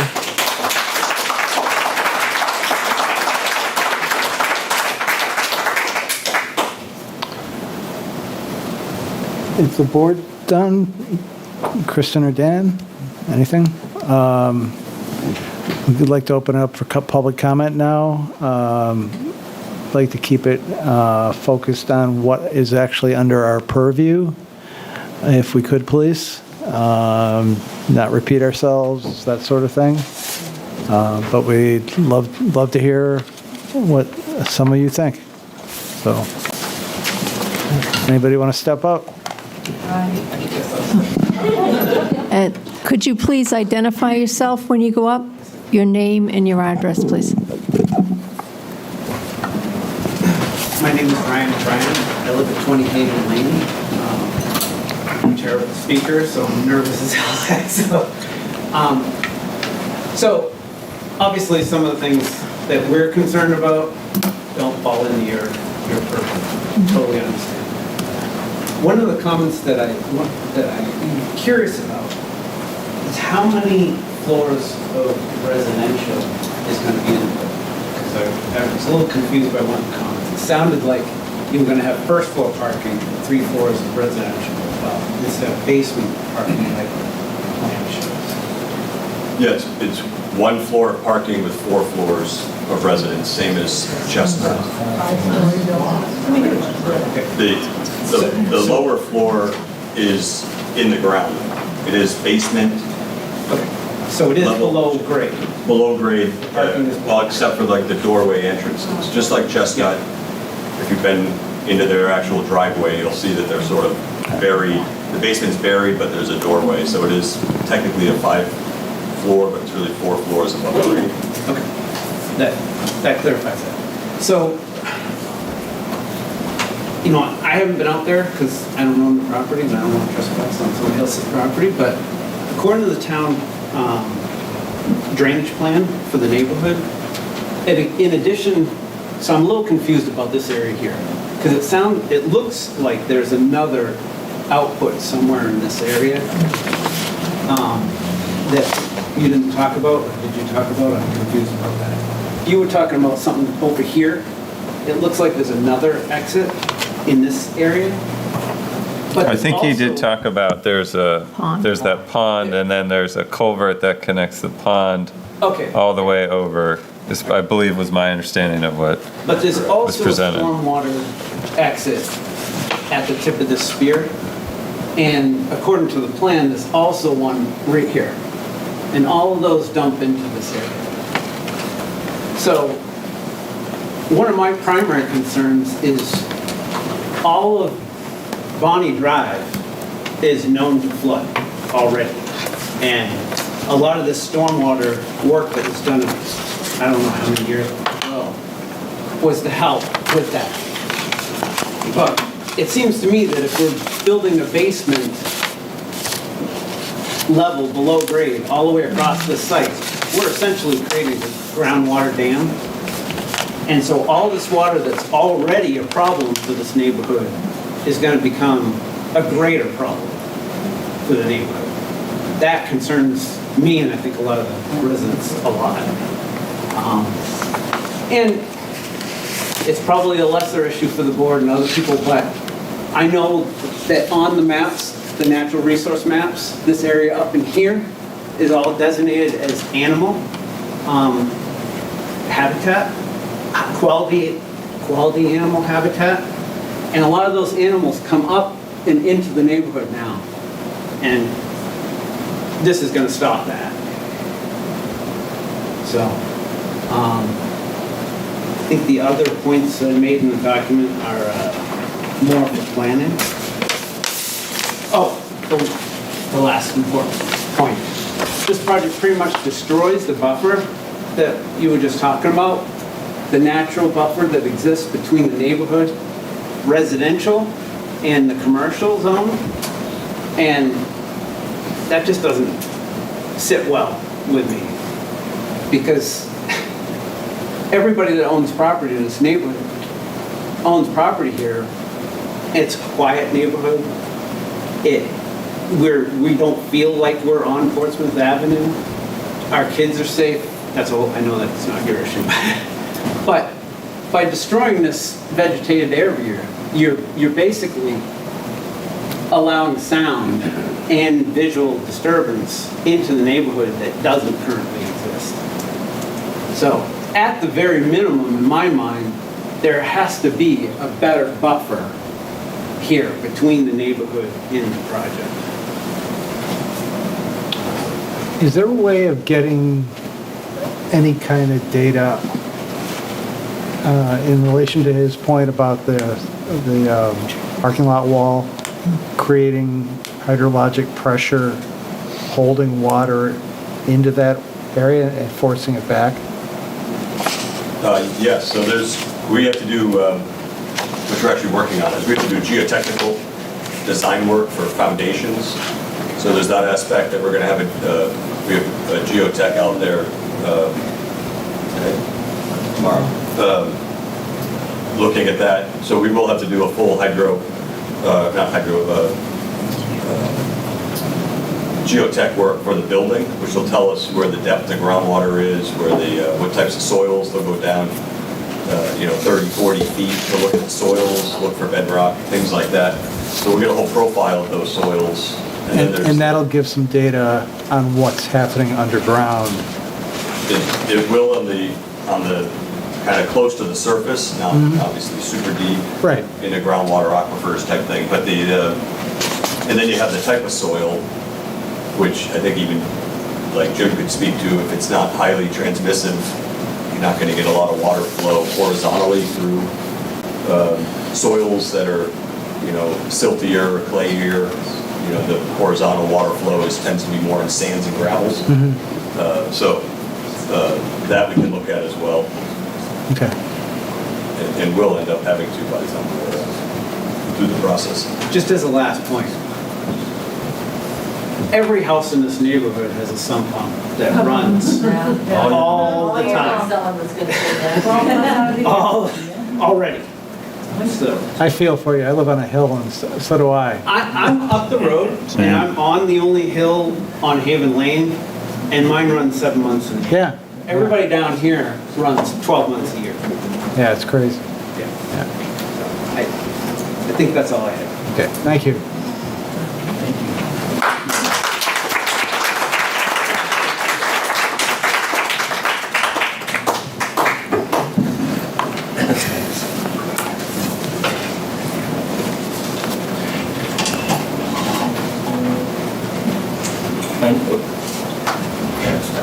My name's Steve Taylor, 30 Haven Lane. I want to talk about the auto parts, Building 1, and how it's designated MUN. How can you have an auto parts store that is holding flammable material in it below residence? That's a big question to me. If that's how they get it to pass, by keeping that auto parts store as commercial, would you allow But them to that's build- getting out of the area that we Okay, are well, here to let's- address. Quick question to the planning board. Okay, well, let's talk about the triplex down here. What's the use for those 3 houses put there on a dead-end street other than to make it access for something else? Because that area right behind that is all natural wetlands which connect to the golf course. And that will be impacted, not only to the wetlands which it'll go into, but also the house that is on the left, it'll be right on his borderline. I think part of what you're asking is a planning board question. Well, it connects to the wetlands. But what was brought up before, I think it was Drew who brought it up, the proximity to the buffer setback, that needs to be addressed, which I think also is part of what you're saying. So that, I think when they come back with something more refined, based upon comments that you're making, we're making, and that sort of thing. So this... Things will start to clear up a little bit. I have one.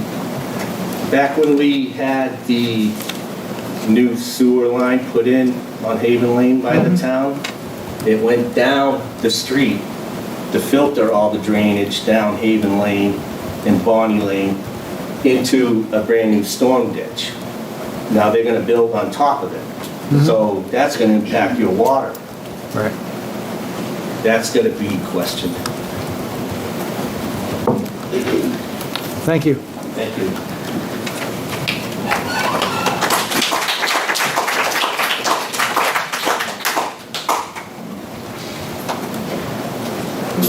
Slide through here. Might trip over anybody. Hi, I'm Andy. Can you hear me? Andy Nzanga, 25 Haven Lane. Sir, I have a question for you. Whoever the soil man was. Right here. You classified the texture of the soil as mostly lint and little clay. Well, how did you classify that, please? I think I need to get up. Sure.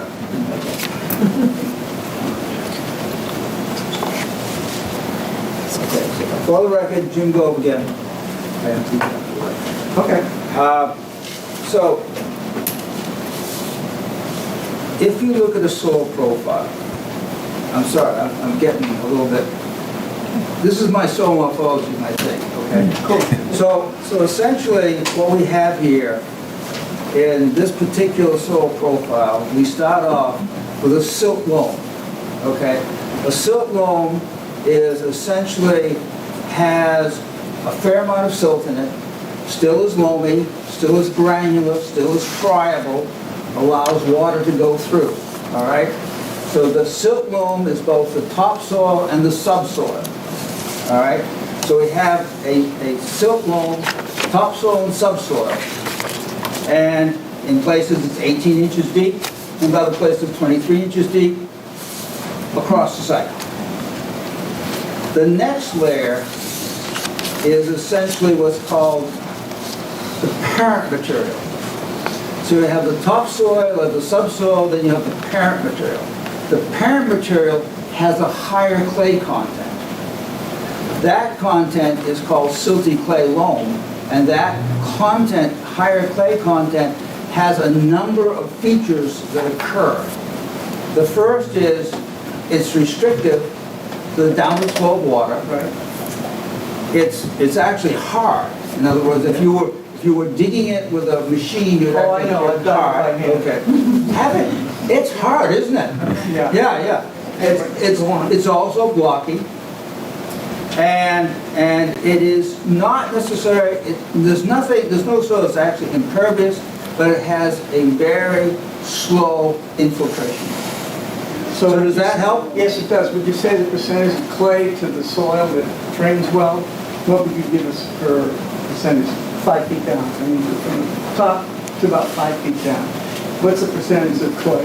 Well, that's, again, you have to break it out by layer. Yeah, okay. So your Okay. layer, your draining layer is 8 inches, you said? No, it's, the draining layer is actually almost 18 to 23 inches. Okay. 23 inches. Okay. And the percentage of clay will gradually increases with depth. Okay, so the clay starts above the frost line then, right? Oh, well. So essentially, you're looking at something like 5% clay, slowly going down to 10% clay, down into the silty clay loam, which is up to like 15% clay. So, correct me if I'm wrong, but water that normally drains, because of the clay being at that level, is not going to drain as well. Because, as I understand, you got to get 36 inches to get down below the frost line. Right, okay. Yes? So, no. No. No, Okay. you're wrong. All right. Okay. So in essence, what is being confused here, you're confusing frost with soil structure. All right? So frost is essentially, basically, when the soil freezes and freezes to death. Now, the interesting thing is that in a forested situation like this, all right, oftentimes the frost does not go as deep as it does in an open field area. There have been years when literally I've gone into the forest and not had any frost. Okay? So I don't want you to confuse frost with the seasonal high water table. The seasonal high water table is at the top of the silty clay loam. The seasonal high water table is not there all the time. No. It's there in November as opposed to spring, or I would call into question the classification you're making. Because we're having problems with water in our basements. So that's a different story. Because we you basically They have to dress built up. basements in a silty clay loam, and you, by the very nature of having a basement in silty clay loam, you have a pool. It's just the way it was built. It was not built well. Okay, so then, Okay, we're getting a little off track I here. know, that was the setup for my question here. Okay. From the end of Bonnie Drive, this house that was built there, some sort of unusual deal was made. This used to be a holding pond, okay? It would collect and all of a sudden there's a house there, and I think that's some of the reason for the spell. But when, what was his name? LaPearl, who was one of the early developers of this whole area over here, was the man that put in some of these early drains that went out, okay? So that was, in essence, to try to deal with the water backing up into these people's houses. I appreciate that. I know this is abutting it, but this comes back to my point, and this is my point. we already have poor drainage here. This, unless, I'm sure you can work out something, but I'm concerned that this is going to push water even further back. It's going to eliminate the drains that I believe, at least some of them were put in by the Pearl 50 years ago, and the other one was put in by the town. And again, we're dealing with water, and it's going to have a negative effect on our property value. Okay, but that's what that's what we're going to see when they come back with a finished plan. They're here to get this kind of input, and you've given it. And on your defense, where is he? I'm not you, no, the other gentleman. I've been walking through the Oaks. I'm not the Oaks, the place by the mills, and that drainage system that you put in there, I think it's very nice, and I used to work in the mill when I was in high school, so I know that area really well. Anyway, thank you. Answered my questions, and you heard my concern. Thank you.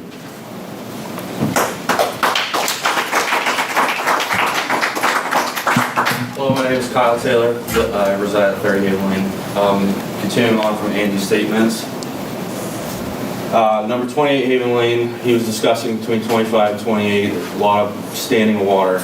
Before the J.D. Hill Big Dig in 2015, the water used to run behind 28 Haven through a culvert, which dipped out through here and attached to this man-made trench. As well as our stormwater drains on Haven Lane dip out in a huge ditch right here. None of that was marked on this planning here. I'd like some comment regarding that man-made ditch in the drainage system that would be under the future road right here. Not pointed out at all in this surveying.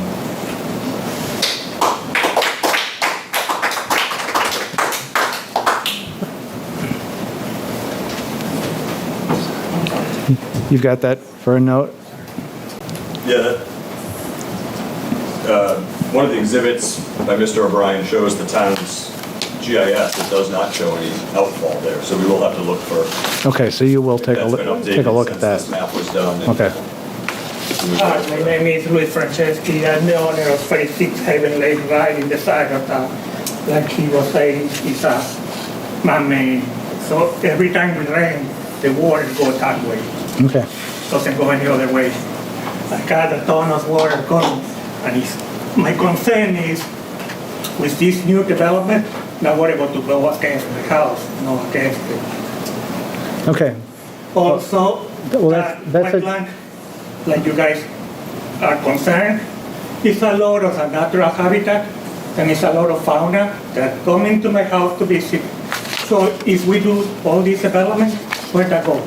Mm-hmm. Oh, yeah. That's my concerns. Okay. Thank you so much. Thank you.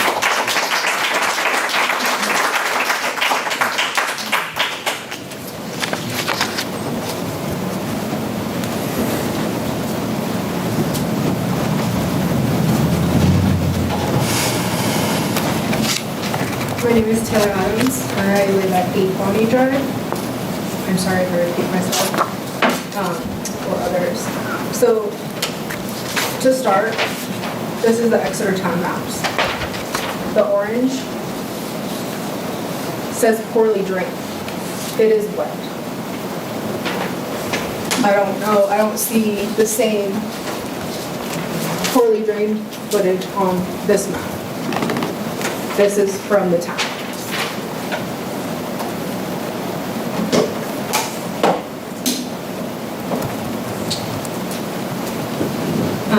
Obviously, the main concern is the wetlands. As you can see from the map, the area is wet. It doesn't drain. There might be the man-made ponds, whatever it is. The concern is about harming all the wetlands by working in the buffer. The water table is already really high in the area. Many, if not most of our houses get water in the basement already. And this is with some pumps already in place. And like somebody had already said, they are working 12 months out of the year. And I would go home right now, and I could drain it because it is level with my floor. There's also multiple yards that flood for days, if not weeks at a time, during heavy rainfall, winter and spring months. Just this past winter, we had about a foot of water in our backyard that came all the way up to my deck. Mind you, I live on this side of the road, so I can't even say what happens for these houses. The amount of hydrostatic pressure from the water has already cracked the foundation of my home. We just recently had to have it repaired after multiple 5-figure quotes. I'm a 31-year-old single mother. Like, I don't know how other people pay to have foundations resealed over and over again in our basements, in our homes, getting soaked, if not multiple inches or a foot of water.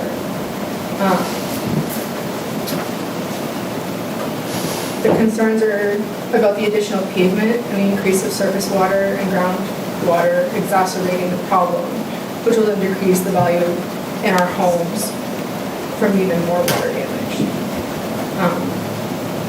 Obviously, I have other things to say, but don't really concern you for right now. But what are you going to do? Are you guys going to help us out and keep that water from? Well, I would expect they're going to come back to us with a detailed drainage plan for their entire site.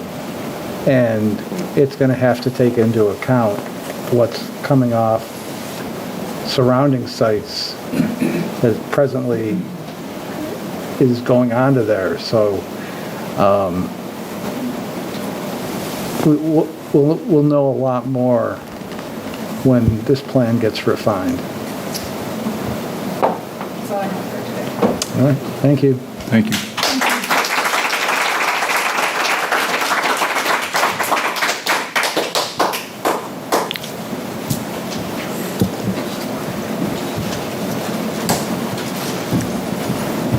I just have a quick question. I'm Jen Thomas, 28 Haven Lane.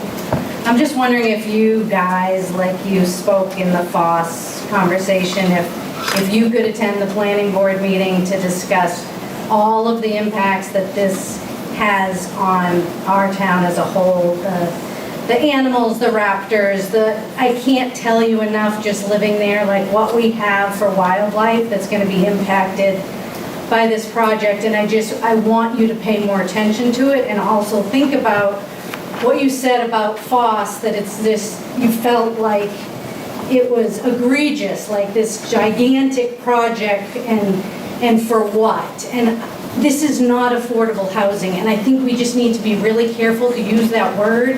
None of this is going to be affordable housing, or maybe 10% is what they're saying. And so what we're doing is someone's going to make a lot of money to destroy our natural habitat with what little we have in our town, as well as impact all our basements and the water and the drainage. And I ask if you could just attend that planning meeting, pay attention, and care about it like we do. Okay, thank you.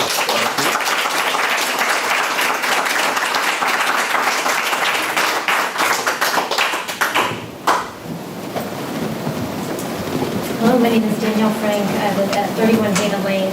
To follow up on what Jen said, I have put together, to the best of my knowledge, for what it's worth, the wildlife that does live in this area currently, all of which is observable from our house, and I'm sure everyone can attest to this. The bird list is a little long and surely incomplete.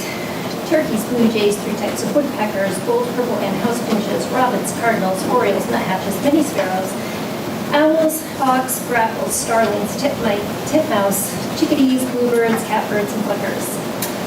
We have various snakes, frogs, and turtles come through our yard.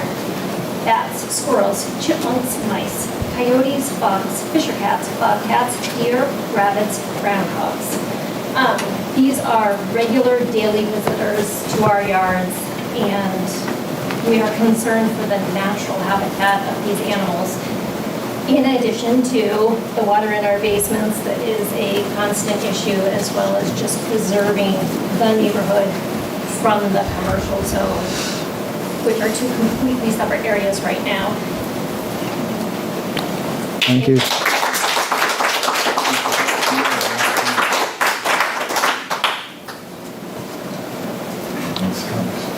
Oh, I forgot the scouts. And raccoons. Any further? I just wanted to say thank you. My name is Len Medlock, Haven Lane. I just want to say thank you for your submitting proposal, hearing our concerns, and this has been a wonderful slice of democracy here that you don't see in big government, so yay us, and thank you so much for hearing us.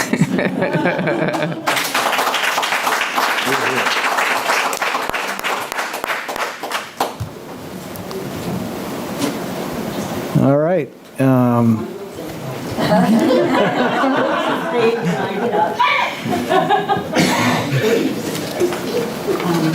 I guess I just wanted to really point out that gentleman over there in the t-shirt said, are my major concerns. And I want to point out to everybody in this room that Exeter is a town, not a city. And we want to try to keep it a town, and I think it's in everybody's best interest that lives here to remember it's a town, not a city.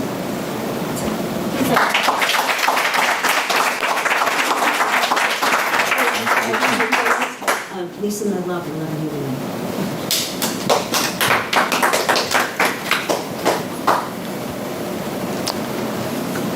All right, has everybody been able to make their thoughts known? If you have, thank you very much for coming. Thank you. And thanks for the presentation, and look forward to... Yeah, thank you very much. They just stay there. You'll probably just trip all over each other trying to do that. Thank you very much. Thank you. Thank you, guys. Thank you very much. Thank you. Thank you again for what you do for the town, too. Thank you. Were you on the Ohio? I was. Oh, awesome, yeah. At the time, it was out of Bangor, Washington. Oh, thank you all. Yeah, well, it was built at EB. I was on the commissioning group long ago, brother. Yeah. We're old now. You know. Yeah. I'm Keith. Pleasure. Fred. Yeah, nice to meet you. Yeah. We have openings. We have openings in other committees. Real good meeting.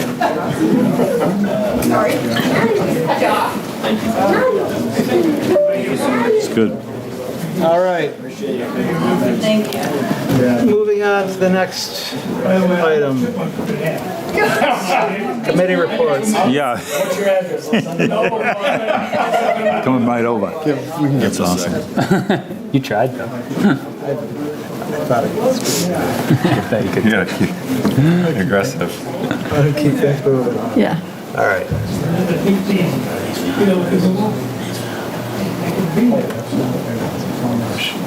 Thank you. Good night. Thank you.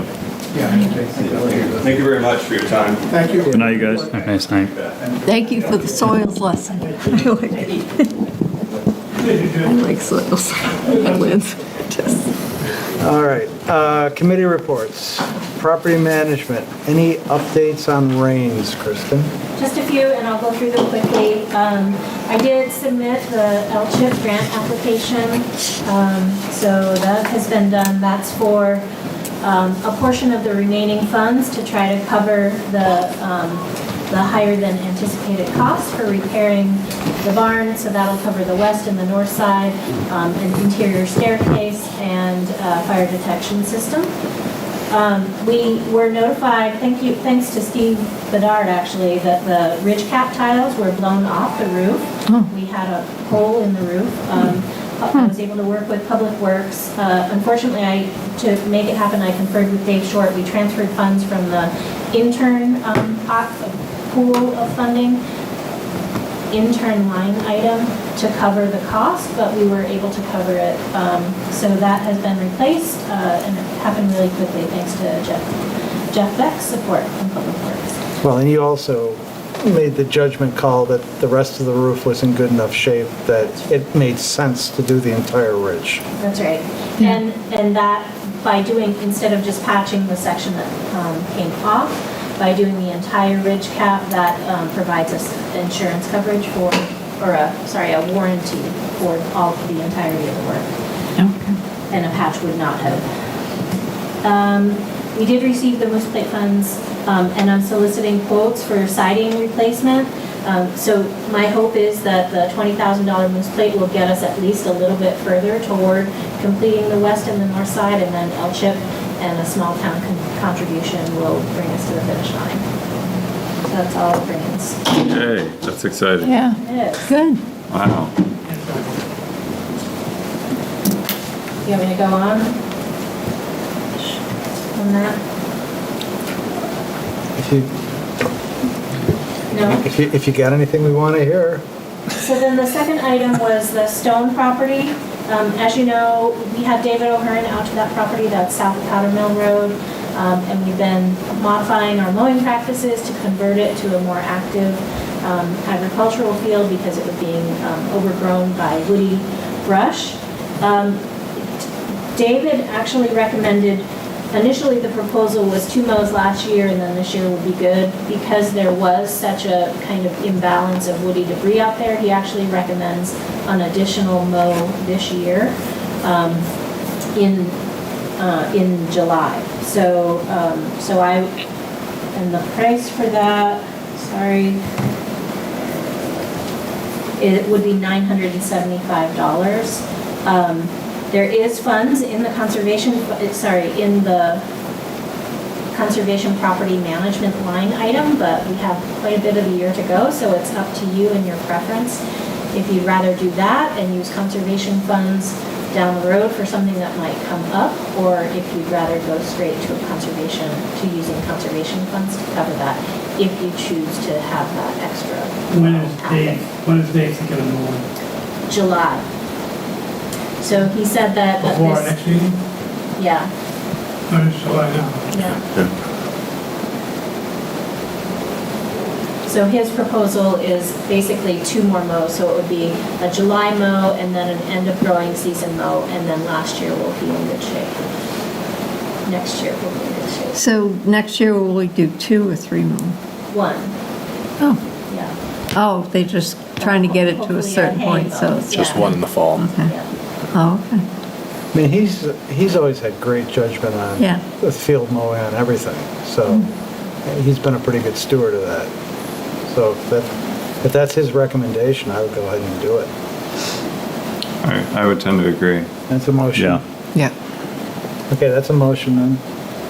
Yeah, To expend $975 Yes. from I think we should just use our, conservation land management. I think, yeah, might as well use it from our budget. Yeah. Yes, definitely. So yeah, I'll motion to approve the funds. Is it a rough, under less than $1,000, up to $1,000 from Conservation Land Management Second? for mowing? Any discussion? All those in favor? Aye. Aye. Unanimous. Passes. As a side note, it's been wet out there. It's been different, right? Yeah, so. The beaver if or you're something? Looking south, the eastern part of the field, it is very actively impounded from beaver activity. That whole side of the field toward the railroad tracks, which would be the eastern side, that Yeah. looking at it to the left. Little brook that runs through there. Yeah. Perkinsfield Brook. Almost, I would say, a third, if not more, of the original field is inundated now. And maybe not right now, but it was in, Yeah, a couple weeks ago. oh, even a couple weeks ago. Yeah. But that doesn't affect the mowing or The mowing would be be the around it? remainder, yeah. Part of the expense is whether he's, it kind of costs the same to get the equipment there, so there's really not a cost Yeah. savings if you're not mowing a portion of the field. Certainly. Okay. Is that it for you, Kristen? For property management. Okay. Trails, I think it's pretty quiet. One thing I wanted to say was thank you, Keith, for taking care of I hadn't been over there for quite a while, but the trails off the end of Garrison up to the industrial park, and Jolly Ran, Pete's Way, and all that are amazingly clean. There's no trees down, and it's very easy to navigate. So thanks, Keith. I did some of those, not all of those. Some Did you do the Little River Trail, the white Little River Trail? There were some huge logs down. I had a friend, and I cut those, yeah. Yeah. Others have done more, though, so, there's a lot of people out there. That's very encouraging. Well- Doing other things, because the wind blows all the time. You're setting a good example, I guess, or motivating people. Anything under outreach events or other committee reports? I did have one item I wanted to mention under other committee reports. I had mentioned in the past, the Energy Committee is working on a window dressers program, which is a community build program for window inserts, and they're still looking for a few more measures to help go into people's homes and measure the windows for these custom fit inserts. That role is really kind of the face of this whole project because you're interacting with the customers, you're guiding them through the financing process, because if they express any sort of financial hardship to pay for the windows inserts, you're working with them and window dressers to get that expense covered. But they're about to start training, so if you're interested, please let me know. And that goes to anyone listening as well. Excellent. Yeah, I signed up. I'm not sure quite, and I got that email. There's like a potential weekend Zoom call or something that could be challenging, but I want to learn more about how much time it actually involves. But it seems like a great project, and they were at the Alewife Festival, this was Amy Farnham and the Energy Committee had a table about it. Is that right? And they'll be at the Independence Festival as well if you want to check out with sample inserts, if you want to see what a mini version of one is. Check it out. All right. You've got some minutes to approve from the May 14th meeting. Everybody had a chance to take a look at those? Yeah. No big... Just Kristen, Kyle isn't here. Is he having any more walks or? We don't have anything scheduled. Okay. So we can, the Exploring Exeter effort concluded. We'll pick it up again in the fall. In the fall, yeah. Parks and Rec.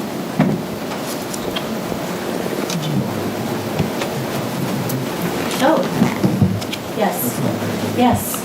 So just so that you all are aware, as you know, the town was considering options for pickpocket ban, and we were in the midst of feasibility study. The final draft was presented. River Study Committee, Trevor is your representative, voted in support of dam removal. That recommendation went to the select board, and a couple weeks ago, I think, June 24th, the select board also voted in support of removal. So that item will be going forward to the town warrant. Right. Well, the motion was to put it on the CIP and develop a warrant article for the town's legislative body, the voters. Have you heard anything about the grant you applied for? We were not awarded a NOAA grant. You didn't get any of that? No. There is a second round But next we year. will be, the motion also addressed finding funding that might be available. And you don't really have do you have a time limit on when that dam has to be addressed? Well, we were a little over the time limit to determine our course of action. Course of action, correct. But we are now we're conforming because we have said that this is what we are going to try to do with the voters. 2026 or 2027? Yeah, So we can- we'll be fine. Unless the voters say no. So you got some time to try to find, or try to win one of these grants. Maybe one more round. Yeah. Next year. Yep. Would you say that's good? Yeah, I would. Yeah, and it's competitive. And I did receive an email today from Kevin Lucy requesting, it went to Russ and I forwarded it on to Melissa, inquiring whether the town wanted to send a representative because the director of NOAA will be touring some sites. And two projects of interest in town to see is Pickpocket Dam, so I think it would be great if we could have representation there, at that site visit. And then the second project was the one that you heard about previously, the Flood Ready Neighborhood Project that involved the Exeter River Landing, and I know it has another name. River Run. River Run, thank you. The River Run manufactured housing community. There's been some really great collaborative work going on there. So that's another project and another site that they're hoping to visit in Exeter. Was NOAA involved in the Great Dam removal? Yes, very much so. Heavily? Yeah. So they have seen success in this town before. Yeah. Good.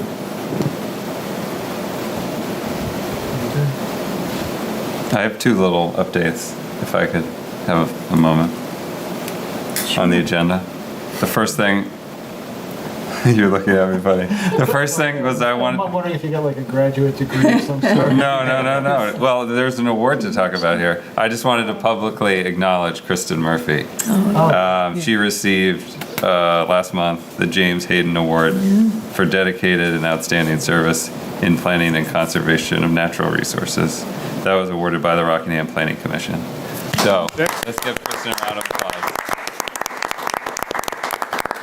And I'd like to thank Gwen English and the other people who spearheaded the nomination process. I was involved slightly, but was not the master and commander of that. So I'm forgetting who. Renee Allen. It was Renee. Barb McAvoy in the planning department, and Eileen Lockhart also contributed, which was really nice. Yeah, so very well deserved. Yes. We're lucky to have you. This seems awkward to say, but I will also share that, because I'm trying to get better at sharing accolades, but I was notified that I have been identified as a recipient for the CAW, oh my gosh, Trevor, please help me, climate... Adaptation Work Group? Adaptation Work Group. Yeah, from Climate Adaptation Work Group. I shouldn't have started talking. That's right, they do have an award. Well, congratulations. Yeah, whatever you got, good job. Oh my goodness, that's so embarrassing. I had it. Well, you're getting so many, it's hard to You'll think of it. That is also really inspirational to me because CAW, as you know, involves the whole Great Bay and Piscataqua region watershed and portions of the Maine communities. Thank you.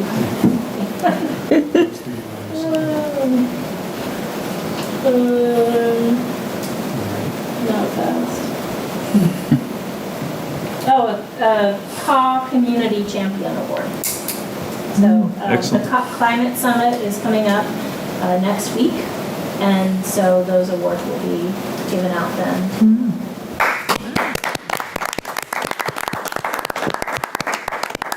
Our most decorated town. I know.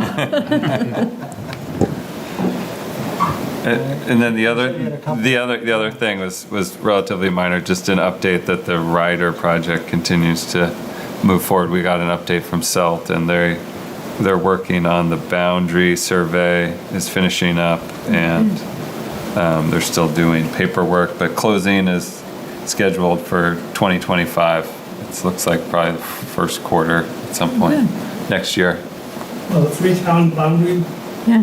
Yes. Right, the three towns. Yes, it will. Well, The East boundary Kingston. marker. East Kingston's waiting for their funding, I think, right? Yeah, and there was something about East Kingston's funding isn't going to kick in until February or something, so that's delaying it slightly. But yeah, but that seemed like a small administrative thing. So that project continues to be on track. Yep. That's all I had. All right. So is there a motion to approve the minutes from the 14th? Or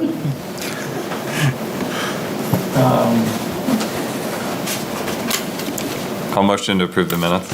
any I didn't edits? see anything. No, sorry. I second that motion. All right, all those in favor? Aye. Opposed? Passed unanimously. Next meeting is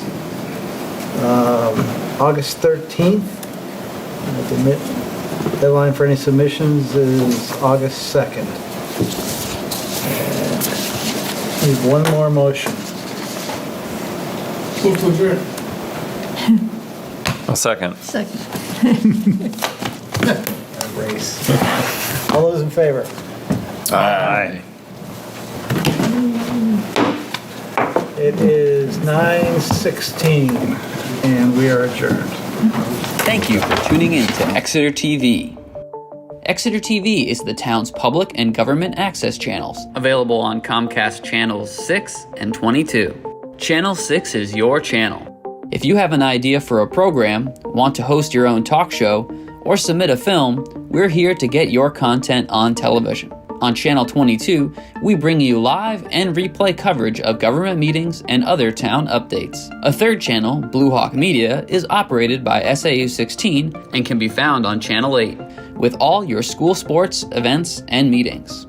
You can watch Exeter TV online at exeternh.tv, Apple TV, and on Roku. Find us on social media for extra content. Subscribe to our YouTube channel and hit the bell to get notified about live streams and new content. Tune in to our platforms every other Friday to watch the Exeter Biweekly Report, with recaps of recent events, updates from town departments, and messages from nonprofits in your area. If you head to our website, exeternh.tv, we invite you to sign up to our newsletter to receive monthly updates about new content, upcoming meetings, and more. We'd like to thank you for taking the time to watch Exeter TV and hope that you tune in to our other content as well.